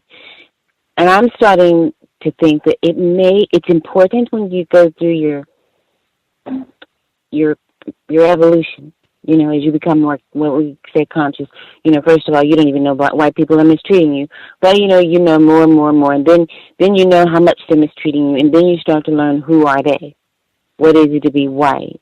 But now I'm starting to get to a phase where I think that she's getting, where the thing that's going to have the most profound effects on her behavior is not so much that she's learned that she's mistreated, she's learned how she's mistreated, she's learned who's mistreating her, but she's now finally learning who she is. And I think that's what's going to have, the more you learn who you are, that's what's going to have the most radical, that's the only thing that's going to have an effect on your behavior. Because I think I've heard her say that in a documentary. I think she said that it wasn't so much what I learned about white people and just how demonic they can be, but it was when I learned my history and just how great I could be, and that's what changed my behavior. And I think that may be a reason that white people like to start us in slavery. And so, so you don't get any of your history. And I think that's why they always denigrate the fact that, why do you want to go all the way back to Africa or Mesoamerica, or the Egyptians? Why do you want to go all the way back there? I think that the continuation makes you change more. The more you know about yourself and your people from 10 years ago, from 50 years ago, from 100 years ago, from 1,000 years ago, from 5,000 years ago, the stronger you get and the more it changes your behavior. And I would like to pay attention, since I haven't read this book before, to see if the more she learns about herself, the faster her behavior changes.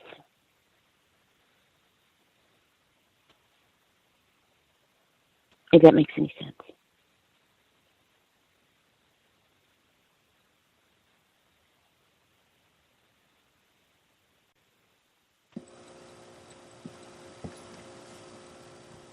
You'll have 2 more sessions, I think, to observe before we wrap things up. I think, we have about 2 more to kind of note if she gives any more insight about the more she learned about black people, or how that impacted her behavior and the arc of her conduct. But 2 more.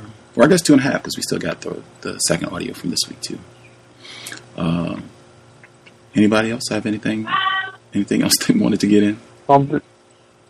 Does anyone think that this deal with Cuba will get them to hand her over?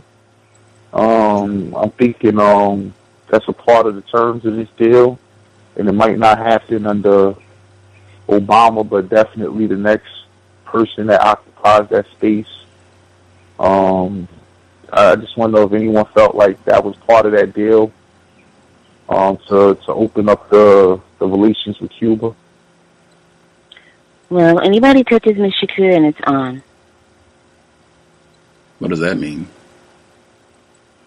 That just means that, I'm not going to just sit around and be civilized all the time. I know that there are rules of conduct, and I really don't care. I'll just make up my own rules.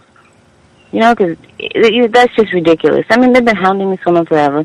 She's been out of their sight, and they've just been torturing her. And every time I go into the post office, I'm like, are you serious? It's just like, if someone did something to President Obama, right or wrong, I'm going to go over to somebody else's team. I don't care where that team is from. Japan, Africa, South America, whoever's on the team that's going to be the most upset and going to do the most upsetting thing. That's the team I would be on.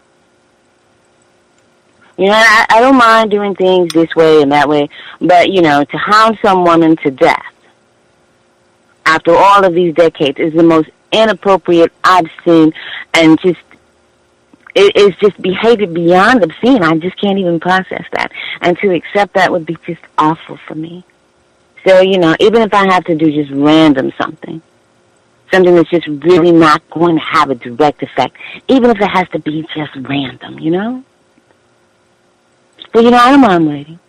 I don't mind saying it. I don't mind, because I know there are people out there who are so much smarter than I am and so much more brilliant. And, the best I can do for myself is listen to them and learn from them and try and be, a much better and much more effective person.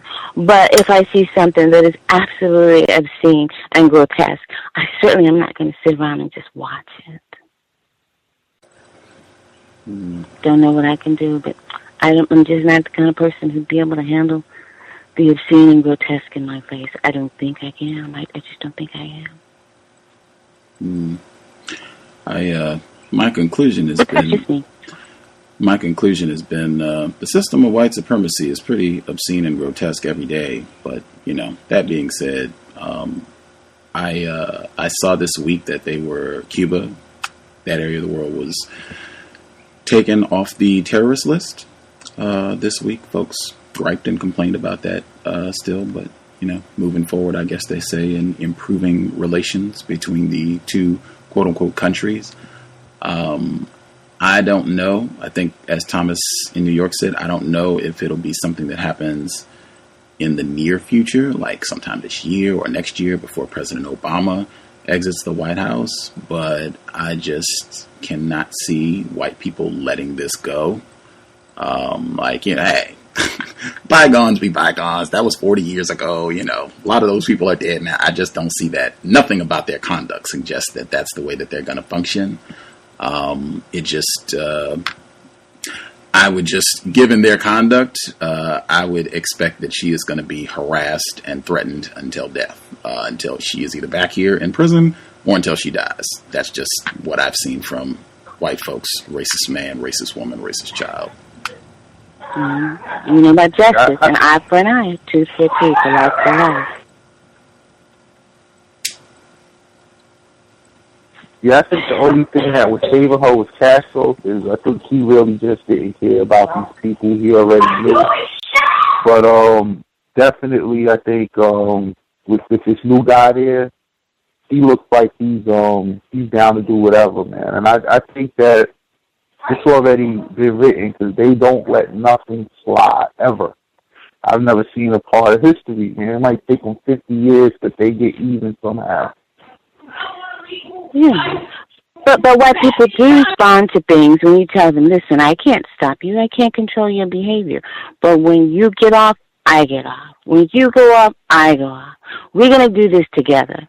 There's going to be parity. Just, you know, I mean, they're not insane. They respond to that. I mean, they will give that considerable weight. You do that too. Before we get to the second audio, anybody have other comments they wanted to make sure they got in before we conclude, or everyone satisfied?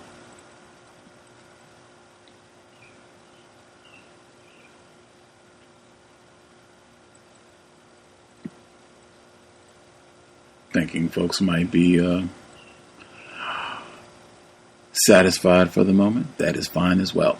We can get to the second audio clip, and then that way, if you did not get to share or had an observation or what have you, and didn't get an opportunity to chime in, you can just save it for the second audio clip. I'll go ahead and share it now. That way, folks can devote maximum time to sharing any of their views. I was just checking this week. As I said, you can check. Probably would be advisable to just check, get more information about Evelyn Williams. As I said, she has her own book. We've referenced that before. And then just what has happened with the arc of her career since all of this. But while I was researching earlier in the week, also the New York Times, now this is from 1987, fugitive murderer reported in Cuba.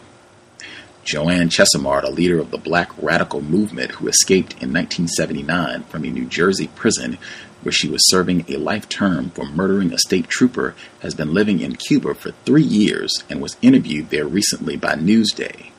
Ms. Chesimard's presence in Havana was confirmed by the publisher of an autobiography he said she has written there.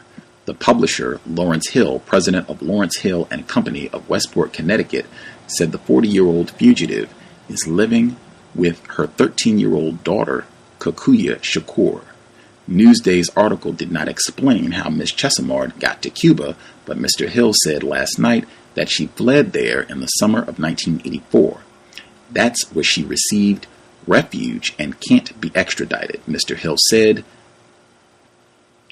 The 73 slaying in March of 1977 in New Brunswick, New Jersey, Ms. Chesimard was convicted in the 1973 slaying of a New Jersey trooper, Werner Foerster, 34, and the wounding of another trooper, James M. Harper, when a car she was riding in was stopped on the New Jersey Turnpike. She escaped from prison in 1979 after 3 visitors seized 2 guards at gunpoint and commandeered a prison van. Since then, an intensive search by law enforcement officials has turned up few other traces of her.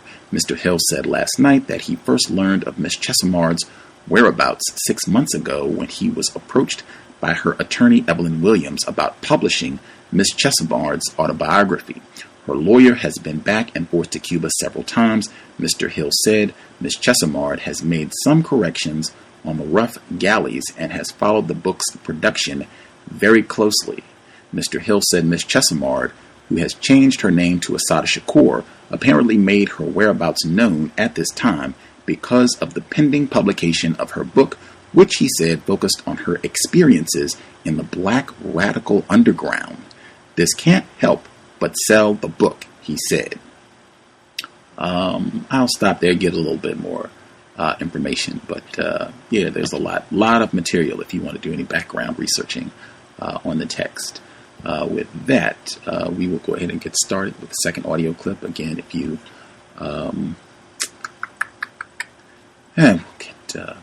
see his hand up. Mr. Reed, did you have comments you wanted to get in before we get to the second audio? I was going to wait, but since you unmuted me, I'll go ahead and say this real quick. I have also been paying particular attention to Cuba and the political prisoners. The political, what's the best word I could use? Let's just say an escaped slaved off the plantation, and whether or not they would turn them over to improve relations with the USA. I have seen no indication of that, and from the people that I'm in contact with, that's in contact with others on the ground in Cuba, they haven't indicated anything. But again, I mean, just cause people don't know doesn't mean it can't happen. And so if I was in her position, I would hope that she would go to Tanzania and go live with Brother Pete O'Neill and his wife. He is also an escaped slave off the plantation. That's all I wanted to add. That definitely is something to keep an eye on how all of this unfolds. And I was thinking the same thing, because I'd heard reports where they had said, Cuban officials had said that they were not going to extradite her, and those were not going to be a part of the negotiations. But just as you just said, people say things, but again, we'll get the second audio clip. Good to hear from our founder, Mr. Scotty Reed, founder of the Black Talk Radio Network. We will get to the second audio. Again, we're in the middle of chapter 12. For me, it's like bottom of 181, where folks think you'll be able to find it. Context of White Supremacy, Assata Shakur, Chapter 12. The parents in the Ocean Hill, Brownsville section of Brooklyn, like black parents all around New York at the time, were pushing for control of the schools in their communities. They wanted a say in what their children were taught, in how their schools were run, and in who was teaching their children. They wanted the local school boards to have hiring and firing power over teachers in their districts, but the city's Board of Education and the American Federation of Teachers was against them. A whole bunch of us from Manhattan Community College loaded on the subway and took the train out to a demonstration called by the Ocean Hill Brownsville parents. As soon as we got off the train, we ran into some students from CCNY. It seemed like the whole train had been headed for the demonstration, and it was just the kind of demonstration I like. An energetic sea of black faces, proud, alive, angry, disciplined, upbeat, and, most of all, with that sisterly, brotherly kinship I loved. Several of the parents spoke to the crowd, along with the black principal the teachers had insisted on hiring. A black teacher, head wrapped in a galet, talked about the importance of black people controlling our schools. She made sweeping gestures with her bangled arms as she spoke. Everybody dug what she said. We were all high on the atmosphere. It seemed like a kinetic dance was boogieing in the air. When it was over, I hated to go home. There aren't too many experiences that give you that good, satisfied feeling that make you feel so clean and refreshed as when you're fighting for your freedom. Most of us felt that taking control of our neighborhoods was the first step toward liberation. We sat in the subway station tripping. When the train did come, we just let it pass. First, we would take control of the schools. Then we would take control of the hospitals. Then we would take control of the colleges, the housing, etc., etc. We would have community-controlled employment, welfare centers, and city, state, and federal agencies. Hold on for a minute, somebody said. Where are y'all going to get the money to run all that stuff? We'll take community control of the banks, someone else answered. You'd better take control of the army, too, because those banks aren't just going to let you take their money lying down. We'll take control of the political institutions in our community. Then we'll take control of the congressional seats, the Senate seats, the city council seats, the mayor's office, and every other office that we can take control of. We'll take control of the political offices so we can allocate money to the people who need it. Y'all just wishing and hoping, someone said. You can control the social institutions and the political institutions, but you can't control the economic and military institutions. You can only go but so far. Everybody just sort of got quiet, thinking. Well, what are we supposed to do then? Just sit back and do nothing? Fighting for community control is just the first step. It can only go so far. What you need is a revolution. Everybody started talking about what the brother had said. We were all confused, but we were all enthused. That was the one thing I dug about those days. We were alive, and we were excited, and we believed that we were going to be free someday.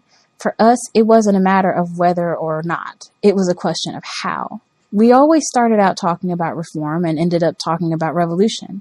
If you were talking about anything except a few little jive crumbs here and there, reform was just not going to get it. I was long past the day when I thought that reform could possibly work, but revolution was a big question mark.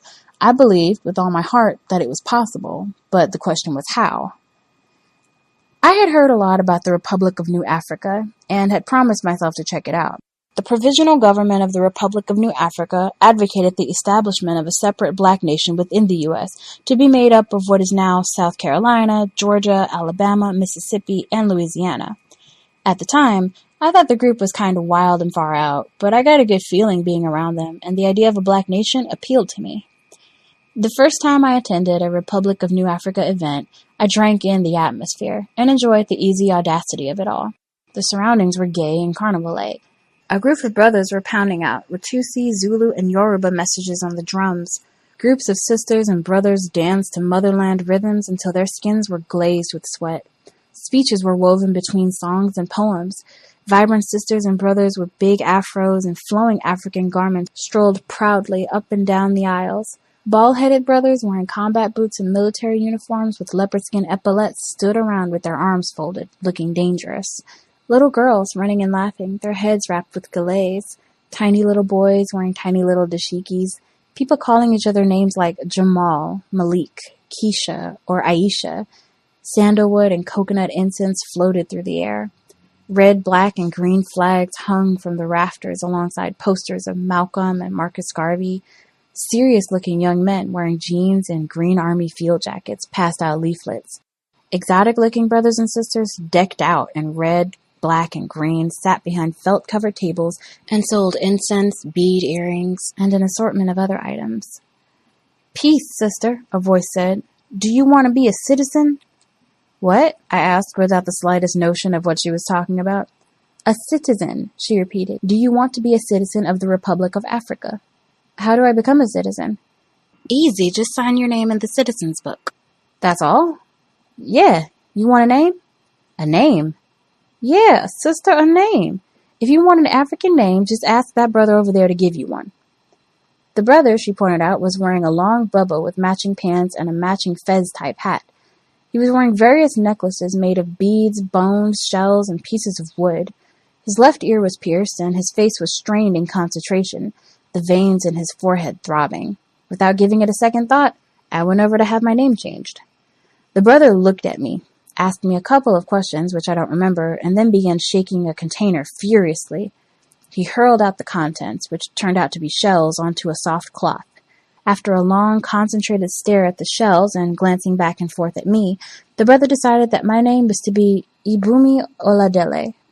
He spelled the name out to me as I wrote it down. Then I hurried over to the sisters' table and became a citizen of the Republic of New Africa. Ibumi Oladele. I liked the way it sounded. Soft and musical, kind of happy sounding.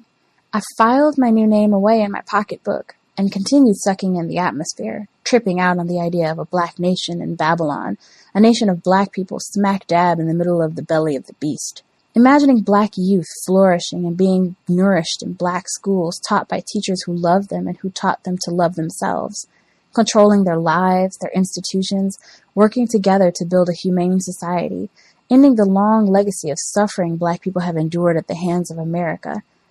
My mind spaced out on the idea, and in a minute I was imagining red, black, and green buses, apartment buildings with African motifs, black television shows, and movies that reflected the real quality of black life, rather than the real quality of white racism. I imagined everything from cities called Malcolmville and New Lumumba to a reception for revolutionary leaders around the world at the Black House. Sure enough, I liked the idea of a black nation, but I didn't give it any serious consideration as a possible solution. Back then, the idea just seemed too far-fetched. I guess at the time, having an African name seemed a little far-fetched too. I told my friends about the name, talked about it for a few days, and then promptly forgot about it. It wasn't until years later, after college and more revolutionary activism and marriage, that I began to seriously think about changing my name. The name JoAnne began to irk my nerves. I had changed a lot and moved to a different beat, felt like a different person. It sounded so strange when people called me JoAnne. It really had nothing to do with me. I didn't feel like no JoAnne, or no Negro, or no American. I felt like an African woman, from the time I picked out my hair in the morning to the time I slipped off to sleep with Mingus in the background. I felt like an African woman and rejoiced in it. My big, abstract black and white inkblot-looking paintings was replaced by paintings of black people and revolutionary posters. My life became an African life. My surroundings took on an African flavor. My spirit took on an African glow.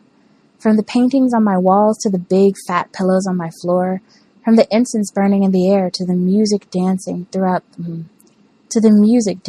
the rooms, my whole life was moving to African rhythms. My mind, heart, and soul had gone back to Africa, but my name was still stranded in Europe somewhere. JoAnne was bad enough, but at least my mother had given it to me. As for Chesimard, well, I can only come to one conclusion. Somebody named Chesimard had been the slave master of my ex-husband's ancestors. Chesimard, like most other last names black people use today, was derived from Massa. Black folks went from being Mr. Johnson's Mary and Mr. Jackson's Paul to being Mary Johnson and Paul Jackson. Sometimes, before dozing off to sleep, I would lie in bed and think about it, wondering how many slaves Chesimard had owned in Martinique and how often he beat them. I would stare up at the ceiling, wondering how many black women Chesimard had raped, how many black babies he had fathered, and how many black people he had been responsible for killing. So the name finally had to go. I thought about Ibumi Oladele, but there was one problem. I didn't know what the name meant. My new name had to mean something really special to me. At the time, there were little pamphlets being put out listing names and their meanings, but I had a hard time finding one I liked. A lot of the names had to do with flowers or songs or birds or other things like that. Others meant born on Thursday, faithful, loyal, or even things like tears or little fool or one who giggles. The women's names were nothing like the men's names, which meant things like strong, warrior, man of iron, brave, etc. I wanted a name that had something to do with struggle, something to do with the liberation of our people. I decided on Assata Shakur. Assata means she who struggles. Olugbala means love for the people. And I took the name Shakur out of respect for Zayd and Zayd's family. Shakur means the thankful. At first, the Golden Drum Society concentrated its efforts on black culture and history, but after a while we started to examine our role as students. We didn't want to be tape recorders, recording whatever information, facts, lies they gave us and then playing them all back during examinations. We began to talk about an education that was relevant to us as black people, that we could take back to our communities. We didn't want to learn Latin or classical Greek. We wanted to learn things we could use to help free our people. One of our first struggles centered on student government. Most of us were from working class or poor families, and we wanted a student government that was responsive to what we needed. We didn't need a student government that was brown-nosing the administration in return for favors and good grades. We wanted a student government that supported a Black Studies program, more black faculty members, and other black causes. As a result, the Golden Drum Society and the Students for Democratic Society ran a joint ticket and won by a landslide. It soon became evident that having control of the student government wasn't enough. It had no real power. We would pass resolutions and come up with proposals, which the administration would promptly deny. The only power we had was over the student government budget. Instead of inviting reactionary scholars or politicians to speak, we invited the Young Lords, or the Black Panther Party, or some other group who was saying something relevant. One of our proposals was for students to work during the summer in remedial programs to improve the level of kids who had trouble with reading and math. Our idea was to have a few kids assigned to each other, student-teacher. In that way, each one will receive the individual attention he or she needed. The academic curriculum was to be supplemented with courses that would enhance the student's sense of self-worth and give them more of a sense of their history. Student teachers would work with parents, visit the kids' home, and create a kind of day camp by offering sports, trips, crafts, etc. Several of the black faculty members helped us with the proposal. As soon as it was submitted, it was rejected. The administration claimed there was no money. A small investigation into finances, aided by some concerned black and white faculty members, revealed that the president of the college was living in a house rent-free, that taxpayers were also providing him with a chauffeur and maid services, and that student fees, which had not been spent in previous years, were being invested on the stock market. A rather strange financial picture was emerging. After we made some of our investigation results known to the administration, we were informed that the money for the project had been found. As a student teacher, I taught reading and math in the morning, and arts and crafts in the afternoon. The morning classes were tiny, while the afternoon classes were larger, combining various morning groups. The curriculum included Black history, dancing and drumming, physical education, arts and crafts, in addition to reading and math. There was an excursion every Friday afternoon. My mother thought my teaching reading and writing was a joke. My spelling is terrible, and my skills in mathematics are limited to 2 and 2 equaling 4. To prepare myself for the day's lesson, I had to study just as hard as the kids. My students shocked the hell out of me. Through conversation, it was obvious just how bright they were, yet they scored way below their grade levels in reading and math. There was such a big contradiction between the intelligence they exhibited in class and their test scores that I didn't know where to begin. The books we had to work with were Reader's Digest-like textbooks that I couldn't even imagine using. I didn't even want to read those things, and I knew sure as hell that my students wouldn't want to use them. So every day I took the vocabulary out of those books and wrote a little story, something I thought the students would find interesting, typed it on a stencil, and ran it off. I brought all kinds of books to school for them to read, and as long as they found the books interesting, those students would read until the cows came home. I was learning just as much as the kids. I found it oppressive playing teacher all the time, so every day I rotated the thing around. Everybody got to be teacher for a while. It was also great for discipline, since if somebody acted up in your class, you were free to act up in theirs. Nobody wanted people to act up in their class, so everyone was more or less cool. In order to teach, each one of us had to prepare our lesson and know what we were talking about. One of the boys in the class worked so hard on his lessons that he would just lay me out. I don't know where he is now or what he's doing, but if he isn't a teacher, it's a damn shame because he would have been a great one. He would cut out pictures and even make up math games for us to play. My class in the afternoon was usually exhausting. Clay, paint, papier-mâché over everything and everyone, especially me. The first days of that class, I wanted to do nothing but go somewhere and have a good cry. On the first days of the arts and craft class, I had nothing really prepared, so I asked everyone to draw themselves. When I looked at the drawings, I felt faint. All of the students were black, yet the drawings depicted a lot of blonde-haired, blue-eyed little white children. I was horrified. I went home and ransacked every magazine I could find with pictures of black people.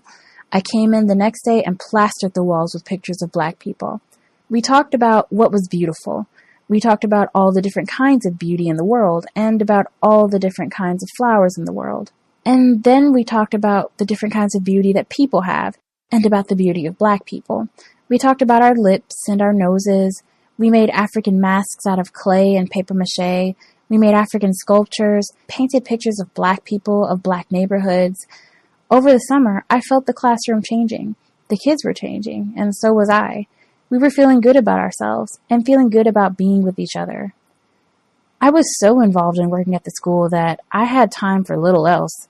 If one of the students didn't come to school, I was at his or her house that very day wanting to know why. I would go home and spend hours rewriting some story or preparing for the next day. Half the time, my mother would find me asleep with a book in my hands and all the lights on. I loved working with the kids, and I loved teaching. My mother helped me quite a lot, and we grew closer than we had ever been before. I thought about becoming a teacher, but decided against it. For the first time, I became aware of what my mother had been going through all those years trying to teach in New York schools. Most of these principals are caught up in bureaucracy, and they force the teachers to be caught up in it too. They care more about what the teachers have written in their plan books than what they are actually teaching in the class. My mother was working in an environment where white teachers often showed a hostile, condescending attitude towards black children, and where some teachers thought of themselves as zookeepers rather than teachers. As much as I loved working with kids, I knew that I could never participate in the Board of Education kind of teaching. I wasn't teaching no black children to say the Pledge of Allegiance, or to think George Washington was great, or any other bullshit. That fall, the level of activity on campus surpassed anything that we dreamed of. Large numbers of students became involved in the anti-war movement. It seemed that there was no time to catch up with all the things that were happening. I would be at the construction workers demonstration one day and then marching with the welfare mothers the next. We got down with everything, rent strikes, sit-ins, the takeover of the Harlem State Office building, whatever it was. If we agreed with it, we would try to give active support in some way. The more active I became, the more I liked it. It was like medicine, making me well, making me whole. I was home. For the first time, my life felt like it had some real meaning. Everywhere I turned, Black people were struggling, Puerto Ricans were struggling. It was beautiful. I love Black people. I don't care what they are doing. But when Black people are struggling, that's when they are the most beautiful to me. As usual, I was speeding. My energy just couldn't stop dancing. I was caught up in the music of the struggle, and I wanted to dance. I was never bored and never lonely, and brothers and sisters who became my friends were so beautiful to me. I would mention their names, but the way things are today, I'd only be sending the FBI or the CIA to their doors. There were a lot of communist groups on campus. I had no idea at the time that there were so many different kinds of communists and socialists. I had been so brainwashed, I had thought that all communists were the same, that there were Marxists, Leninists, Maoists, Trotskyites, etc. Most of the so-called communists I met weren't in any party at all, but just related to the philosophy of communism. Most followed very different political lines and policies, and it was difficult for them to sit down and agree on the time of day, much less hatch up some communist plot.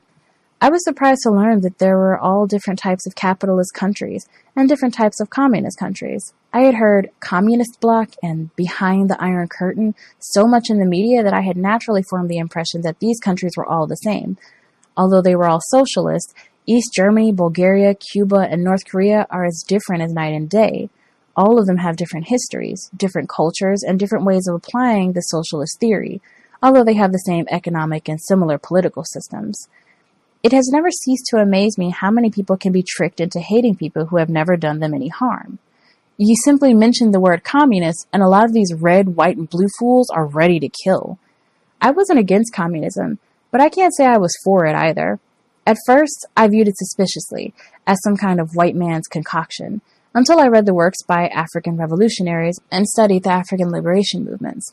Revolutionaries in Africa understood that the question of African liberation was not just a question of race, that even if they managed to get rid of the white colonialists, if they didn't rid themselves of the capitalist economic structure, the white colonialists would simply be replaced by black neo-colonialists. There was not a single liberation movement in Africa that was not fighting for socialism.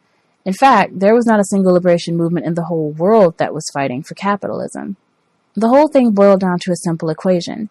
Anything that has any kind of value is made, mined, grown, produced, and processed by working people. So why shouldn't working people collectively own that wealth? Why shouldn't working people own and control their own resources? Capitalism meant that rich businessmen owned the wealth, while socialism meant that people who made the wealth owned it. I got into heated arguments with sisters and brothers who claimed that the oppression of black people was only a question of race. I argued that there were black oppressors as well as white ones. That's why you've got blacks who support Nixon or Reagan or other conservatives. Black folks with money have always tended to support candidates who they believed would protect their financial interests. As far as I was concerned, it didn't take too much brains to figure out that black people are more oppressed because of class as well as race, because we are poor and because we are black. It would burn me up every time somebody talked about black people climbing the ladder of success. Anytime you're talking about a ladder, you're talking about a top and a bottom, an upper class and a lower class, a rich class and a poor class. As long as you've got a system with a top and a bottom, black people are always going to wind up at the bottom, because we are the easiest to discriminate against. That's why I couldn't see fighting within the system. Both the Democratic Party and the Republican Party are controlled by millionaires. They are interested in holding on to their power, while I was interested in taking it away. They were interested in supporting fascist dictatorships in South and Central America, while I wanted to see them overthrown. They were interested in supporting racist, fascist regimes in Africa, while I was interested in seeing them overthrown. They were interested in defeating the Viet Cong, and I was interested in seeing them win their liberation. A poster of the massacre at My Lai, picturing women and children lying clumped together in a heap, their bodies riddled with bullets, hung on my wall as a daily reminder of the brutality of the world. Manhattan Community College had not one course on Puerto Rican history. The Puerto Rican sisters and brothers who knew what was happening became our teachers. I had hung out all my life with Puerto Ricans, and I didn't even know Puerto Rico was a colony. They told us of the long and valiant struggle against the first Spanish colonizers, and then later against the U.S. government, and about their revolutionary heroes, the Puerto Rican Five, Lolita Lebron, Rafael Miranda, Andres Cordero, Irving Flores, and Oscar Collazo, each of whom had spent more than a quarter of a century behind bars fighting for the independence of Puerto Rico. Once you understand something about the history of a people, their heroes, their hardships, and their sacrifices, it's easier to struggle with them, to support their struggle. For a lot of people in this country, people who live in other places have no faces, and this is the way the U.S. government wants it to be. They figure that as long as the people have no faces and the country has no form, Americans will not protest when they send in Marines to wipe them out. I had begun to think of myself as a socialist, but I could not in any way see myself joining any of the socialist groups I came in contact with. I loved to listen to them, learn from them, and argue with them, but there was no way in the world I could see myself becoming a member. For one thing, I could not stand the condescending, paternalistic attitudes of some of the white people in those groups. Some of the older members thought that, because they had been in the struggle for socialism for a long time, they knew all the answers to the problems of black people and all the aspects of the black liberation struggle. I couldn't relate to the idea of the great white father on earth any more than I could relate to the idea of the great white father up in the sky. I was willing and ready to learn everything I could from them, but I damn sure was not ready to accept them as leaders of the black liberation struggle. A few thought that they had a monopoly on Marx and acted like the only experts in the world on socialism came from Europe. In many instances, they downgraded the theoretical and practical contributions of third world revolutionaries like Fidel Castro, Ho Chi Minh, Agostinho Neto, and other leaders of the liberation movements in the third world. Another thing that went against my grain was the arrogance and dogmatism I encountered in some of these groups. A member of one group told me that if I was really concerned about the liberation of black people, I should quit school and get a job in a factory. That if I wanted to get rid of the system, I would have to work at the factory and organize the workers. When I asked him why he wasn't working in a factory and organizing the workers, he told me that he was staying in school in order to organize the students. I told him I was working to organize the students too, and that I felt perfectly certain that the workers could organize themselves without any college students doing it for them. Some of these groups would come up with abstract, intellectual theories totally devoid of practical application, and swear they had the answers to the problem of the world. They attacked the Vietnamese for participating in the Paris peace talks, claiming that by negotiating, the Viet Cong were selling out to the U.S. I think they got insulted when I asked them how a group of flabby white boys who couldn't fight their way out of a paper bag had the nerve to think they could tell the Vietnamese people how to run their show. Arrogance was one of the key factors that kept the white left so factionalized. I felt that instead of fighting together against a common enemy, they wasted time quarreling with each other about who had the right line. Although I respected the work and political positions of many groups on the left, I felt it was necessary for black people to come together to organize our own structures and our own revolutionary political party. Friendship is based on respect. As long as much of the white left saw their role as organizing, educating, recruiting, and directing black revolutionaries, I could not see how any real friendship could occur. I felt and still feel that it is necessary for black revolutionaries to come together, analyze our history, our present condition, and to define ourselves in our struggle. Black self-determination is a basic right, and if we do not have the right to determine our own destinies, then who does? I believe that to gain our liberation, we must come from the position of power and unity, and that a black revolutionary party led by black revolutionary leaders is essential. I believe in uniting with white revolutionaries to fight against a common enemy, but I was convinced that it had to be on the basis of power and unity rather than from weakness and unity at any cost. To my mama.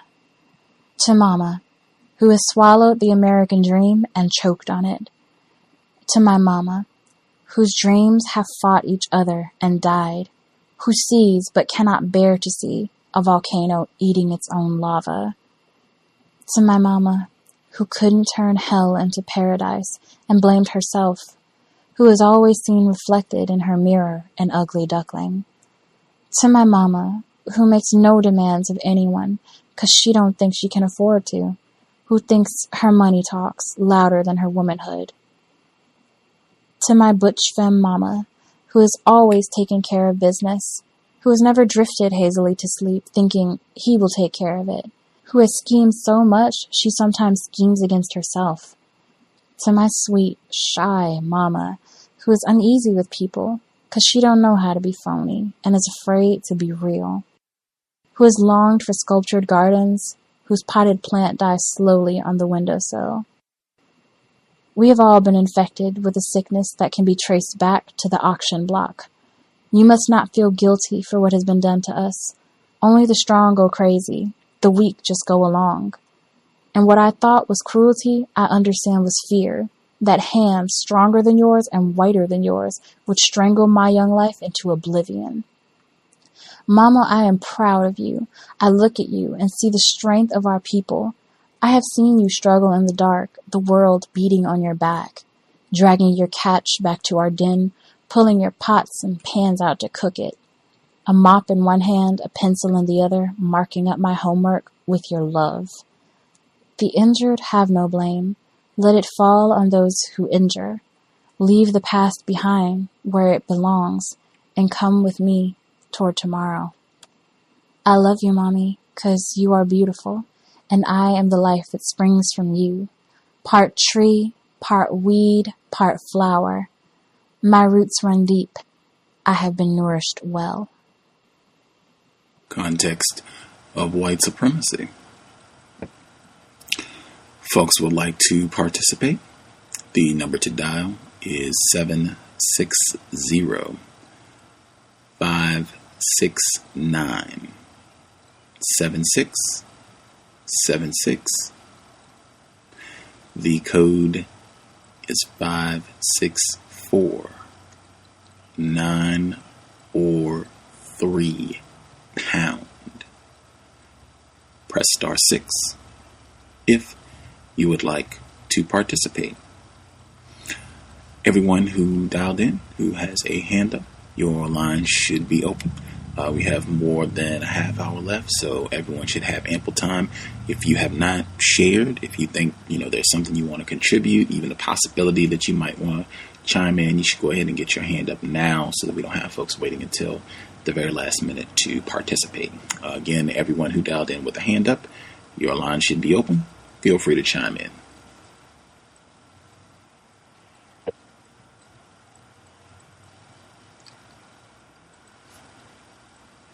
Yes, sir, I'll be heard. Yes, sir. I just wanted to mention the name changing. It was sort of like a ceremony, like a ritual or something. I think it was worth mentioning when she came to a realization of the slave name, how it was interesting that she used Chesimard, which was an ex-husband's name, but how that all played out. And then she just came to the point that, that's got to go.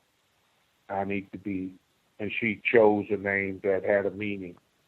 And I think that was very important, and it carried, lifelong implications. And that's all I wanted to mention about that part of it. Thanks for taking the call.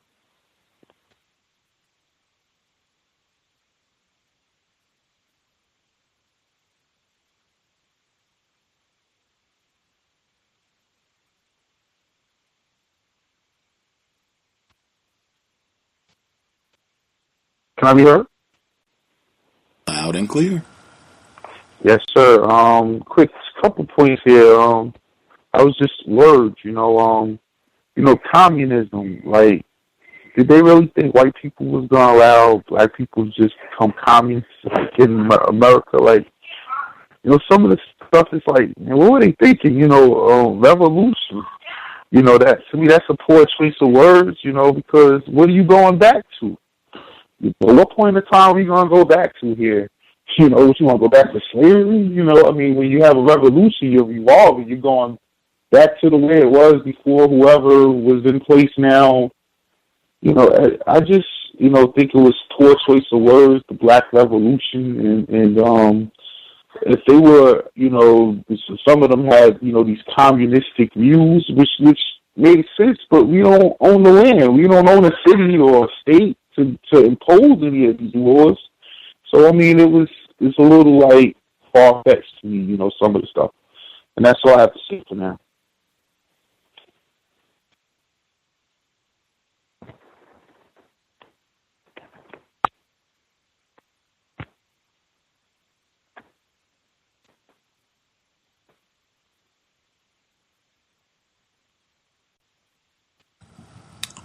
Greetings. Seems like no one else was going to come on, so I might as well say something.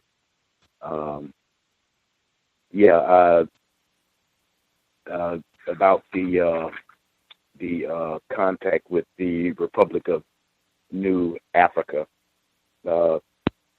I had myself personally experience with the Republic of New Africa, so I can attest to what her thoughts were.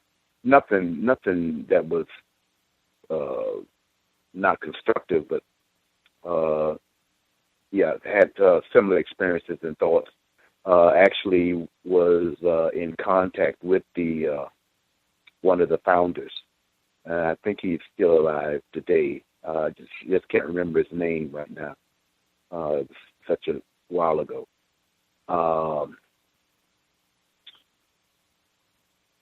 Also with the name change, I myself, quote unquote, legally changed my last name. Had some similar thoughts that Ms. Shakur had. With my first name, the idea of it came from my mother, so I didn't feel comfortable with changing that aspect, changing that portion.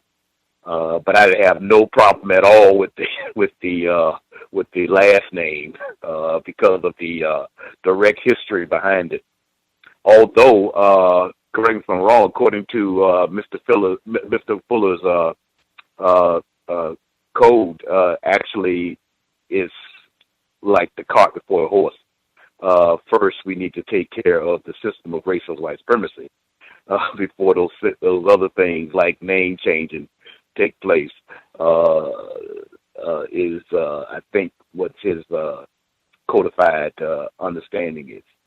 But I didn't have any problem with the last name, and I quote unquote had that legally changed. It was quite fascinating in my at the time when I was still employed with Dade County Fire Department on how the look on white people's faces when they had to call me by that name. It was fascinating experience because I went through the system on that's primarily controlled by white people on how that was to be done. I can recall the sitting in the judge's chamber with my attorney, and she asked me, the judge, she was a young white female, and she asked me on why did I want to do something like that. Very, very interesting question for her to ask me, and I went about the way of answering that question. On what, and she very quickly signed the document.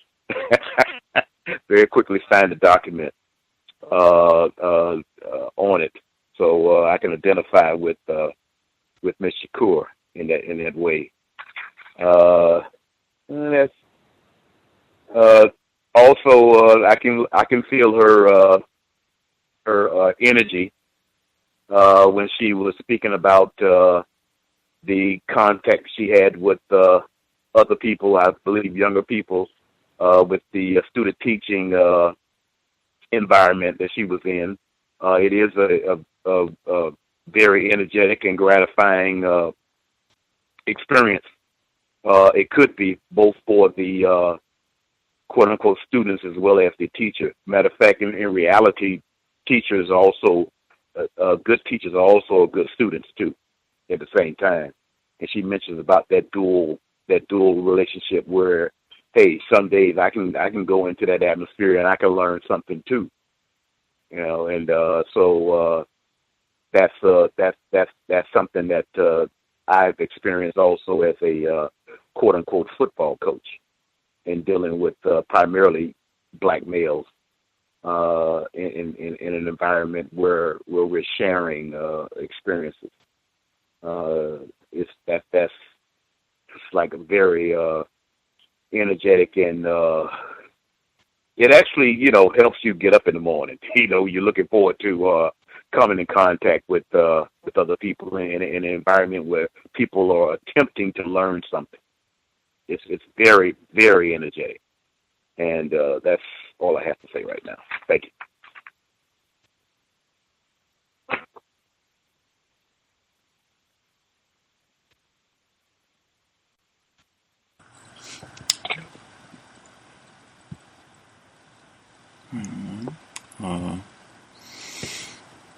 Our narrator might be hanging out with us once again.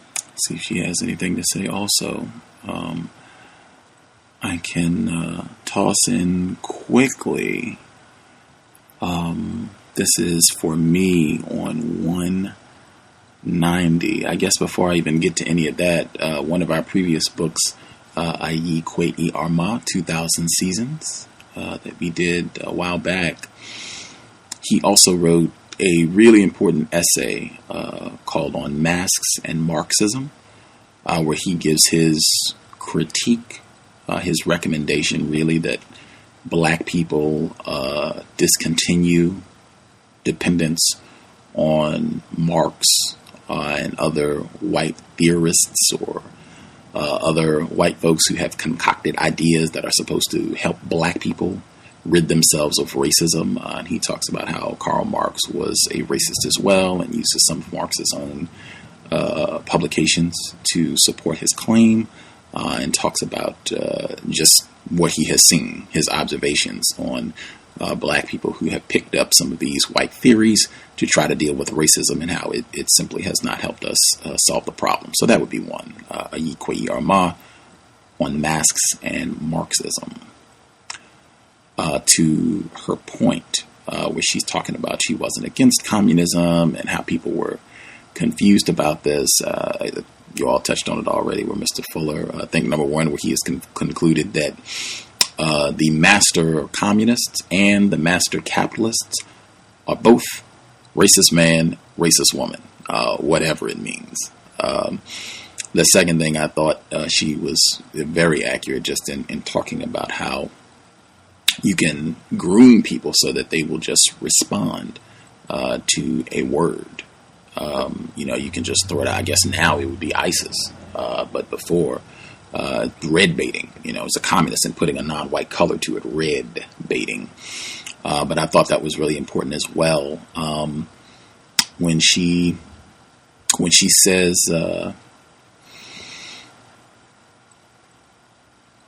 I can't find where the sentence began. Revolutionaries in Africa understood the question of African liberation was not just a question of race, that even if they managed to get rid of the white colonialists, if they did not rid themselves of the capitalistic economic structure, the white colonialists would simply be replaced by black neo-colonialists. I don't think that would be accurate. I don't think that's the most precise way of describing what we have in the system of white supremacy, and some of that even came through in the next paragraph where she said she got into heated arguments with sisters or brothers who claimed that the oppression of black people was only a question of race. I argued that there were black oppressors as well as white ones. That's why you've got blacks who support Nixon or Reagan or other conservatives. Black folks with money have always tended to support candidates who they believed would protect their financial interests. Again, I would, at least in my view, that would not be the most accurate way of describing what's happening here, and with people just being confused and afraid in the system of white supremacy. Any of the other folks who got hands up more recently, you all have commentary you want to make sure you got in as well. Your line should be open.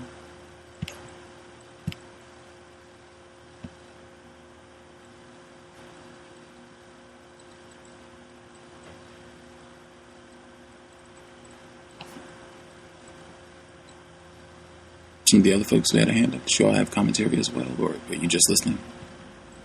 Hello? Yes, sir.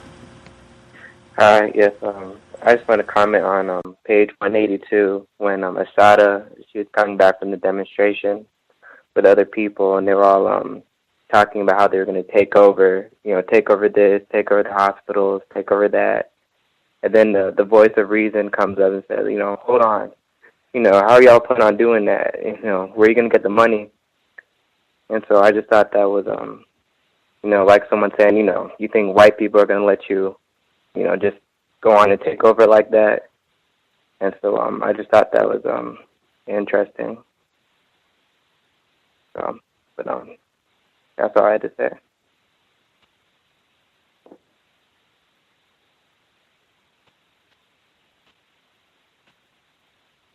Well, in my bid to take over this little pond, the first thing I did was take over the money. And what the white people did was tell all the black people not to take any of the money from us. I mean, I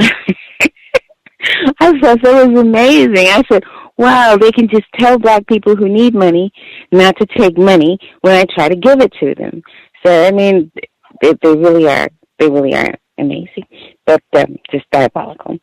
But I'm sorry about my outbreak, but I really identify with Miss Shakur. I really identify with her so much. I mean, like, any attack on her would be like a personal attack on me. And I mean, even the things she does, like with being just, aghast at the way all of the children saw themselves.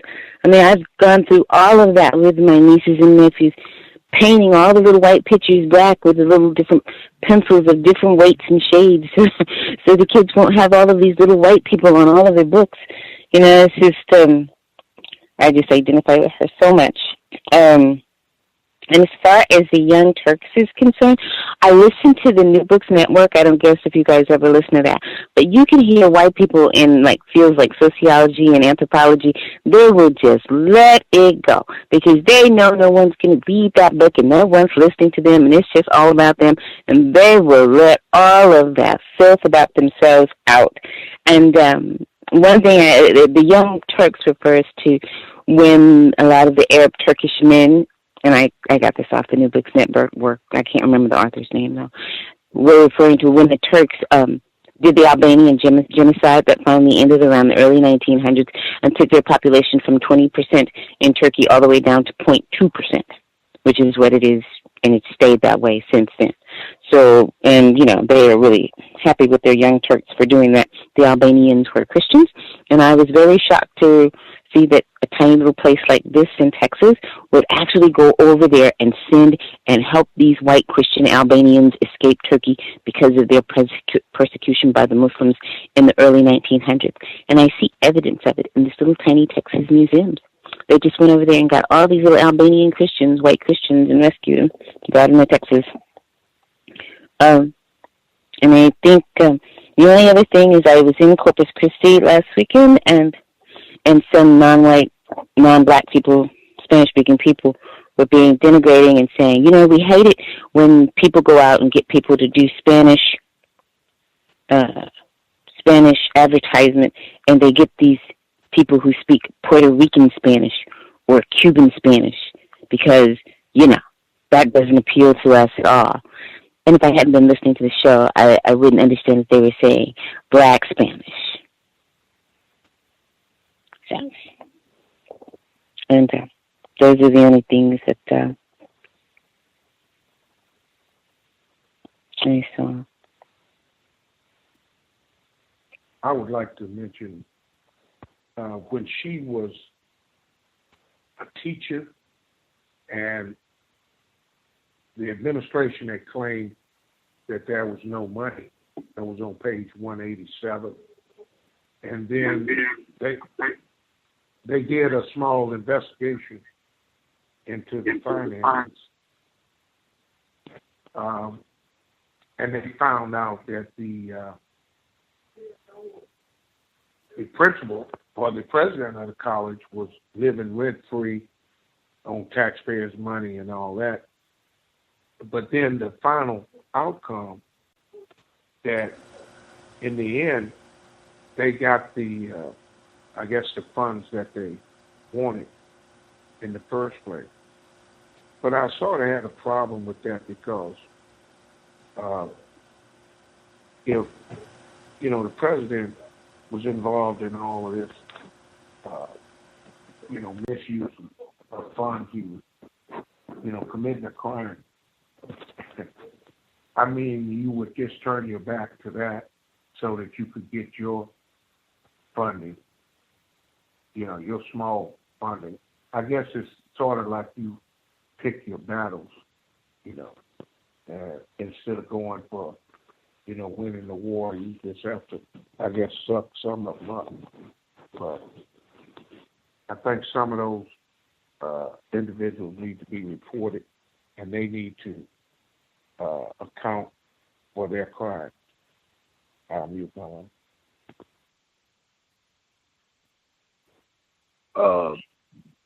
I just wanted to add. Someone was about to say something. Oh, I just wanted to add on that in the very beginning of the second reading about the parents in the Ocean Hill, Brownsville section of Brooklyn, there is a good report on that in the documentary Eyes on the Prize. I believe it took place in 1968, if I'm not mistaken. And if you wanted to see a report on that audio visually, just pull up that section of Eyes on the Prize, and it has that on it. It was very, very good report on black, quote unquote, parents who didn't have a lot of personal income, but was standing up against the system of racist white supremacy and how it affects their children. They were showing that they wanted to take over the system of education, the people activity of education within the environment in order to get the best effect on their children. And openly, the system of racist white supremacy, at point in times when the people are conscious of something, that's when you want to bring out direct violence and or direct action from white people who insist upon practicing the system of racist white supremacy. And that portion of Eyes on the Prize gives a good illustration of that in that particular experience. That I believe it took place, like I said, back in 1968, if I'm not mistaken.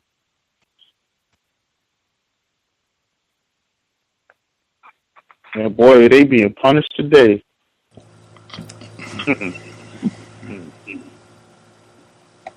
Hi, Mel. Yeah, they oh. I was about to say, yeah, they like she was saying that they actually got rid of all of those teachers, all of those white teachers who were in there, like she was mentioning about later on that was really directing their attention as teachers to our children as though as a zookeeper to animals. They kicked them out of the school, and as she mentioned, it was their union that exerted its power and enforced their right to come back in and kind of like destroyed their efforts. That's it. Can I be heard? Hello? I hear you, Mr. Reed.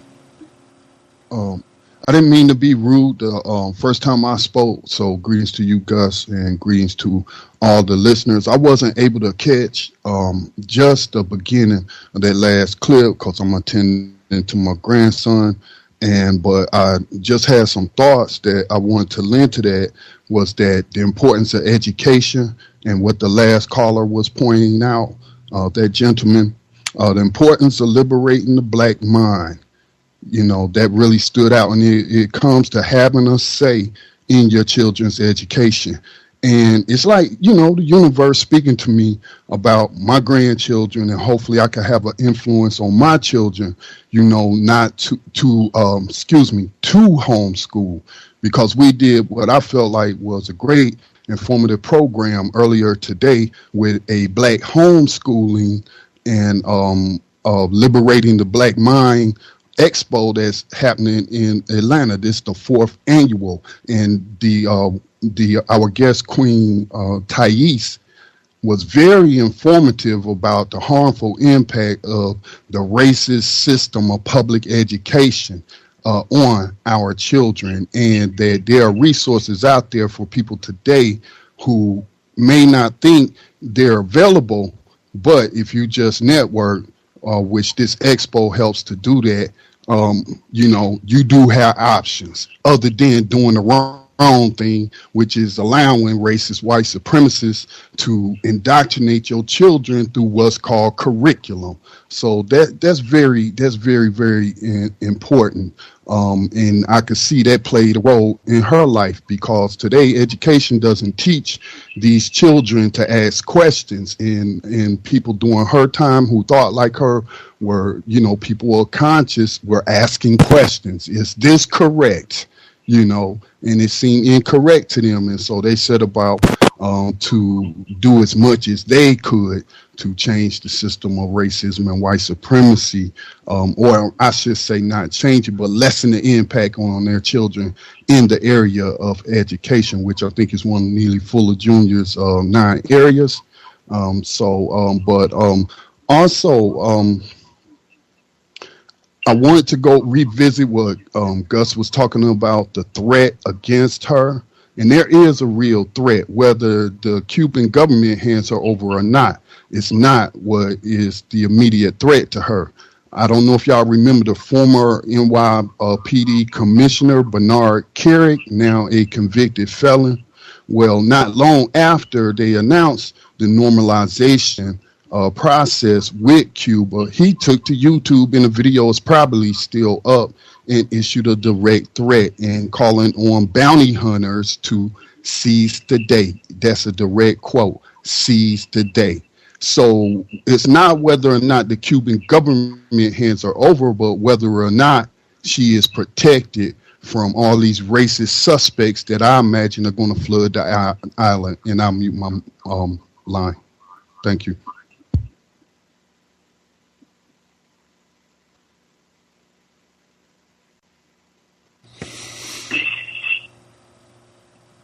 Right on with Mr. Reed. Definitely agree with that. Our narrator, Mel, did you have anything you wanted to make sure you got in as well? Can I be heard, or am I too loud? Nope, we can hear you. Your volume is fine. Okay. I'm so sorry for joining in so late. And my first point is actually referring to the first half that was read. So if anybody made this point, you can jump in and interrupt me at any point. But I'm sure she has her reasons for it. But I find it interesting that though she noted in the previous chapters that plenty of Black men are killed in greater confinement and able to suicide all the time, her friend Rima Oligbara's death was simply explored as like a wayward escape attempt, especially after he was trying hard to pore over the discovery materials. And it reminds me of a scene actually at the end of To Kill a Mockingbird, where Atticus Finch, the white lawyer who barely defends Tom Robinson, the Black man who's been falsely accused of rape. Tom Robinson, I guess, I really don't want to ruin this movie for him, but something, he gets shot at the end of the movie. They're trying to run away from the prison guards, I guess, and Atticus, the white lawyer, hears about this, and then he just believes it, I guess. And I know prison can make you really desperate, but I think a good takeaway might be to always... Your volume went up. It was fine, and then it went up. So if you could turn it down to give us the Atticus Finch To Kill a Mockingbird comparison again. Oh my God, I'm sorry. Okay, is it better? That's better. Just make sure when you get passionate about your point, just make sure your volume doesn't go up. Okay, I'll try to control my inflection too. Robotic. Okay, let's do this. All right, so there's a scene at the end of To Kill a Mockingbird where the white lawyer Atticus Finch finds out that Tom Robinson, the Black man that he barely defended, gets shot while trying to run away from the prison guards. And Atticus hears about this, and as his lawyer, he just believes what the guards tell him. And I think that while prison can make you desperate, I think a good takeaway might be to always get like 3 causes of death if possible.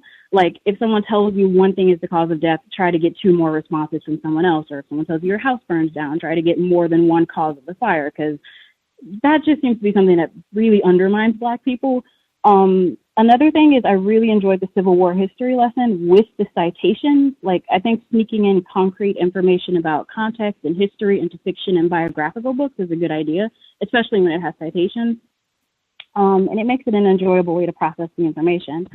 I also agree about the definition of a communist, what everybody else's points were, and find that her description of the communist is pretty similar to her description of a liberal, meaning that they pretty much say everything and say nothing at the same time. To add on to Scotty Reed's point, homeschooling is such a good idea.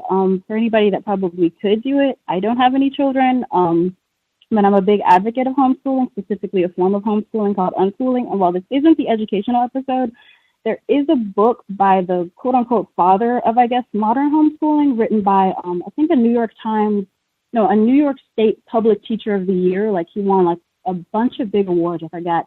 But his name is John Taylor Gatto, and the book is called The Underground History of American Education. I'm not sure if anybody's heard of it, but it gives a lot of anecdotal evidence on the actual origins of American schooling in the late 1800s, and I want to say traces it all the way back to the caste system in India in the way that it's set up. And although the guy, I would suspect, honestly, is very racist himself, and the book is very, very white-centric, it does give a lot of interesting historical information. And that was all I had, actually.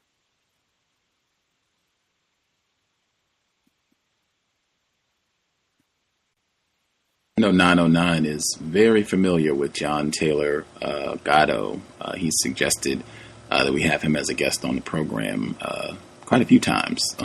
And one of the books that you just cited, and I think he has another one that's also about the educational system. I think one of the anecdotes 909 always references, he talks about how John Taylor Gatto, he says that a lot of these quote-unquote elite institutions like Harvard and Princeton, Yale, quote-unquote Ivy Leagues, they won't accept you unless one of your hobbies is like something potentially life-threatening. Like, you have to show them that you have this willingness to risk your life to impress them to get in. But he detailed, like you said, a lot of different anecdotes that give you a better understanding of how the educational system is set up in the system of white supremacy. But yeah, great information. Great reference with To Kill a Mockingbird. I guess that should have been a cowbell with To Kill a Mockingbird. And Atticus Finch, the great not racist white man, who is also Superman, incidentally, in the movie. But he just accepts what they tell him about poor Tom Robbins has died, and oh well, nothing we can do about it now. I thought her commentary towards the end about, as you said, white liberals, which sounded similar to what she was saying about communists. She said that arrogance was one of the key factors that kept the white left so factionalized. I felt that instead of fighting together against a common enemy, they wasted time quarreling with each other about who had the right line. Although I respected the work and political positions of many groups on the left, I felt it was necessary for black people to come together to organize our own structures and our own revolutionary political party. Friendship was based on respect, as long as much of the white left saw their role as organizing, educating, recruiting, and directing black revolutionaries. I could not see how any real friendship could occur.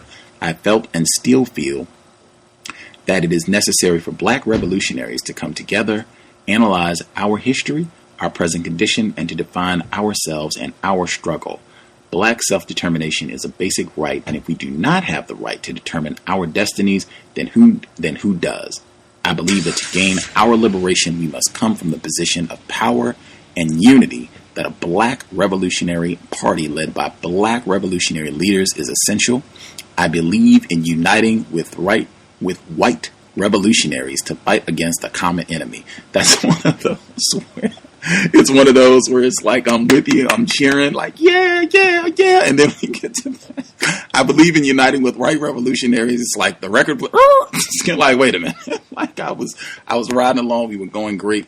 And I think it's not even a diss. I think it's one of those things where as you get a better understanding, I think with the hindsight in reviewing the conduct of a lot of these white people that she's saying are revolutionaries, and that they're willing to fight against a quote unquote common enemy, reviewing their conduct, because it's been more than 20 years 30 years, I guess now that we're talking, since this book was published, with that hindsight, I have not seen anything that would lead me to conclude that there are not one white person that is for real about working against racism, ending this problem, and seeing that black people are never treated to this level of terrorism again. I just have not seen those white folks, and that's not even a criticism. I am just appreciating her work and reflecting on what has happened. And I even find the greater hypocrisy that you see all of the new generation of liberal whites running around in the streets saying Assata taught me and all this other nonsense, as though they care about Renisha McBride, Michael Brown Jr., any black person. I will hush there if anybody has any other comments they want to get in.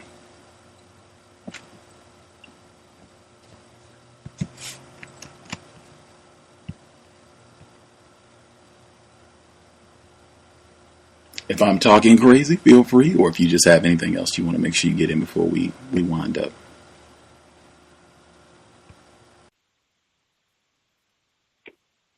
Can I be heard again? Yes, ma'am. Okay, so I had a weird thought probably a month ago, and I told my partner about it. I was thinking, I don't think this would really prove they're not racist at all, but I was wondering if it would be at all helpful to any counter-racist efforts if kind of like how black revolutionaries in the book are told, not even told, just a lot of people kind of change their names away from their slave names, which I think is a perfectly valid thing.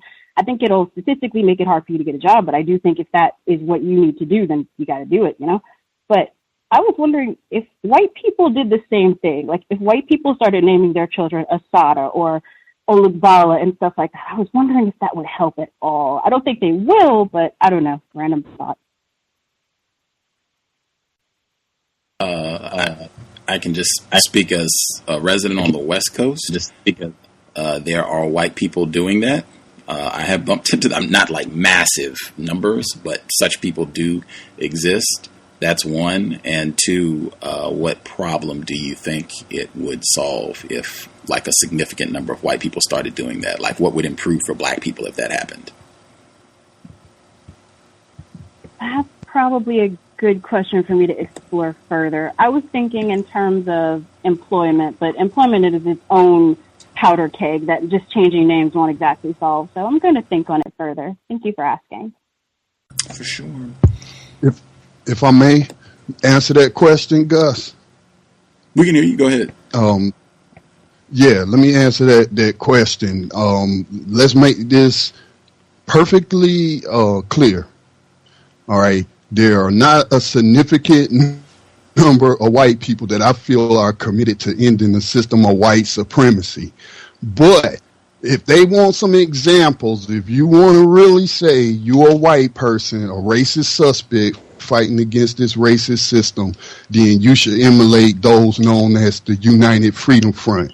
Since we talking about Assata Shakur, we got to talk about, all those different groups. You mentioned the other group that probably was infiltrated, COINTELPRO, and you laid out the evidence. Now they got these prestigious teaching, positions and writing all these books, and they're not in prison like the white people who were members of the United Freedom Front, who during the 80s actually did carry out bombings, about 20 bombings, 9 bank robberies to fund, their activities. These were former Vietnam vets, training explosives and others in targeting corporate buildings, courthouses, and military facilities. So they were known. Also, the criminal case is referred to as the Ohio 7.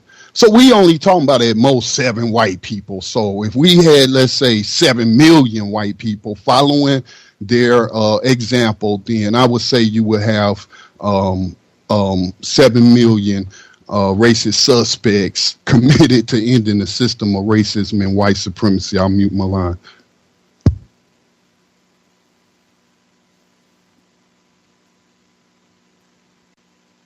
Yeah, I don't see white people replicating that behavior at all, to go out and defend, particularly to use counter-violence to defend and say, even I could quote a film, Heart of a Lion. It's subtitled, but it's excellent study of racism, white supremacy, but it demonstrates a white person who ends up having to go out and practice violence against other white people who are practicing racism against a black person. So he has to end up going out and repeatedly using counterviolence to defend a black person against racism, unless you're doing, and I just haven't seen any evidence that white people are going to do that. And even these little sporadic pop-ups from now and then, that just further, for me, clarifies what it means to be white. The fact that you have so few of these white folks willing to do this, that, you know, they're not even statistically significant.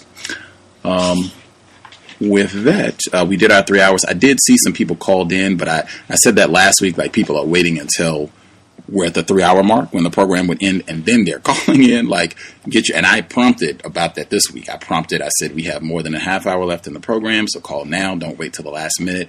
Get your hand up. If you even think that you might want to share, go ahead and put your hand up. That way we can get you on the line. That's it. We'll be back tomorrow for the compensatory call in, 9 p.m. Eastern, 6 p.m. Pacific. Chime in. We are definitely looking forward to hearing thoughts, observations from the past week, workplace racism, the whole nine. But that'll be in roughly 24 hours.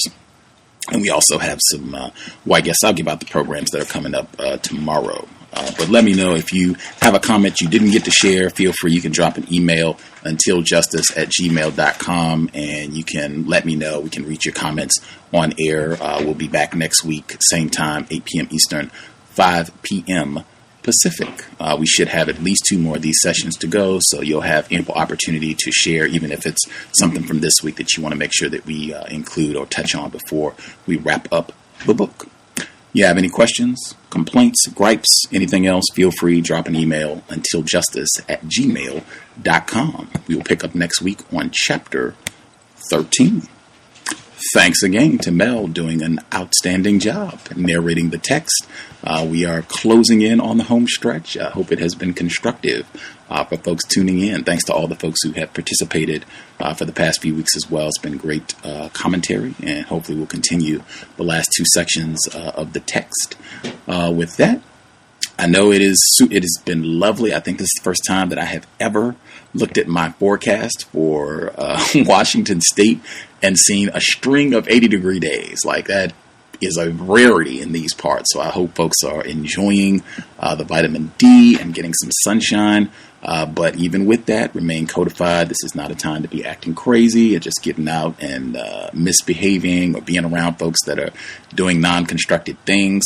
Definitely with that alcohol, intoxicants, definitely make sure you're not behind the wheel. I know white folks do a lot of those sobriety checks and that sort of thing during the summertime. You got July 4th coming up soon, so they're going to be out for that.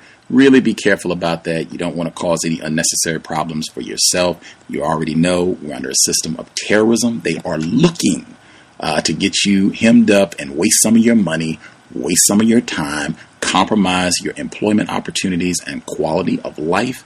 Make sure you are never behind the wheel of a vehicle while you are intoxicated. I would even recommend against being a passenger and being intoxicated, because they just like to make up reasons to harass black people.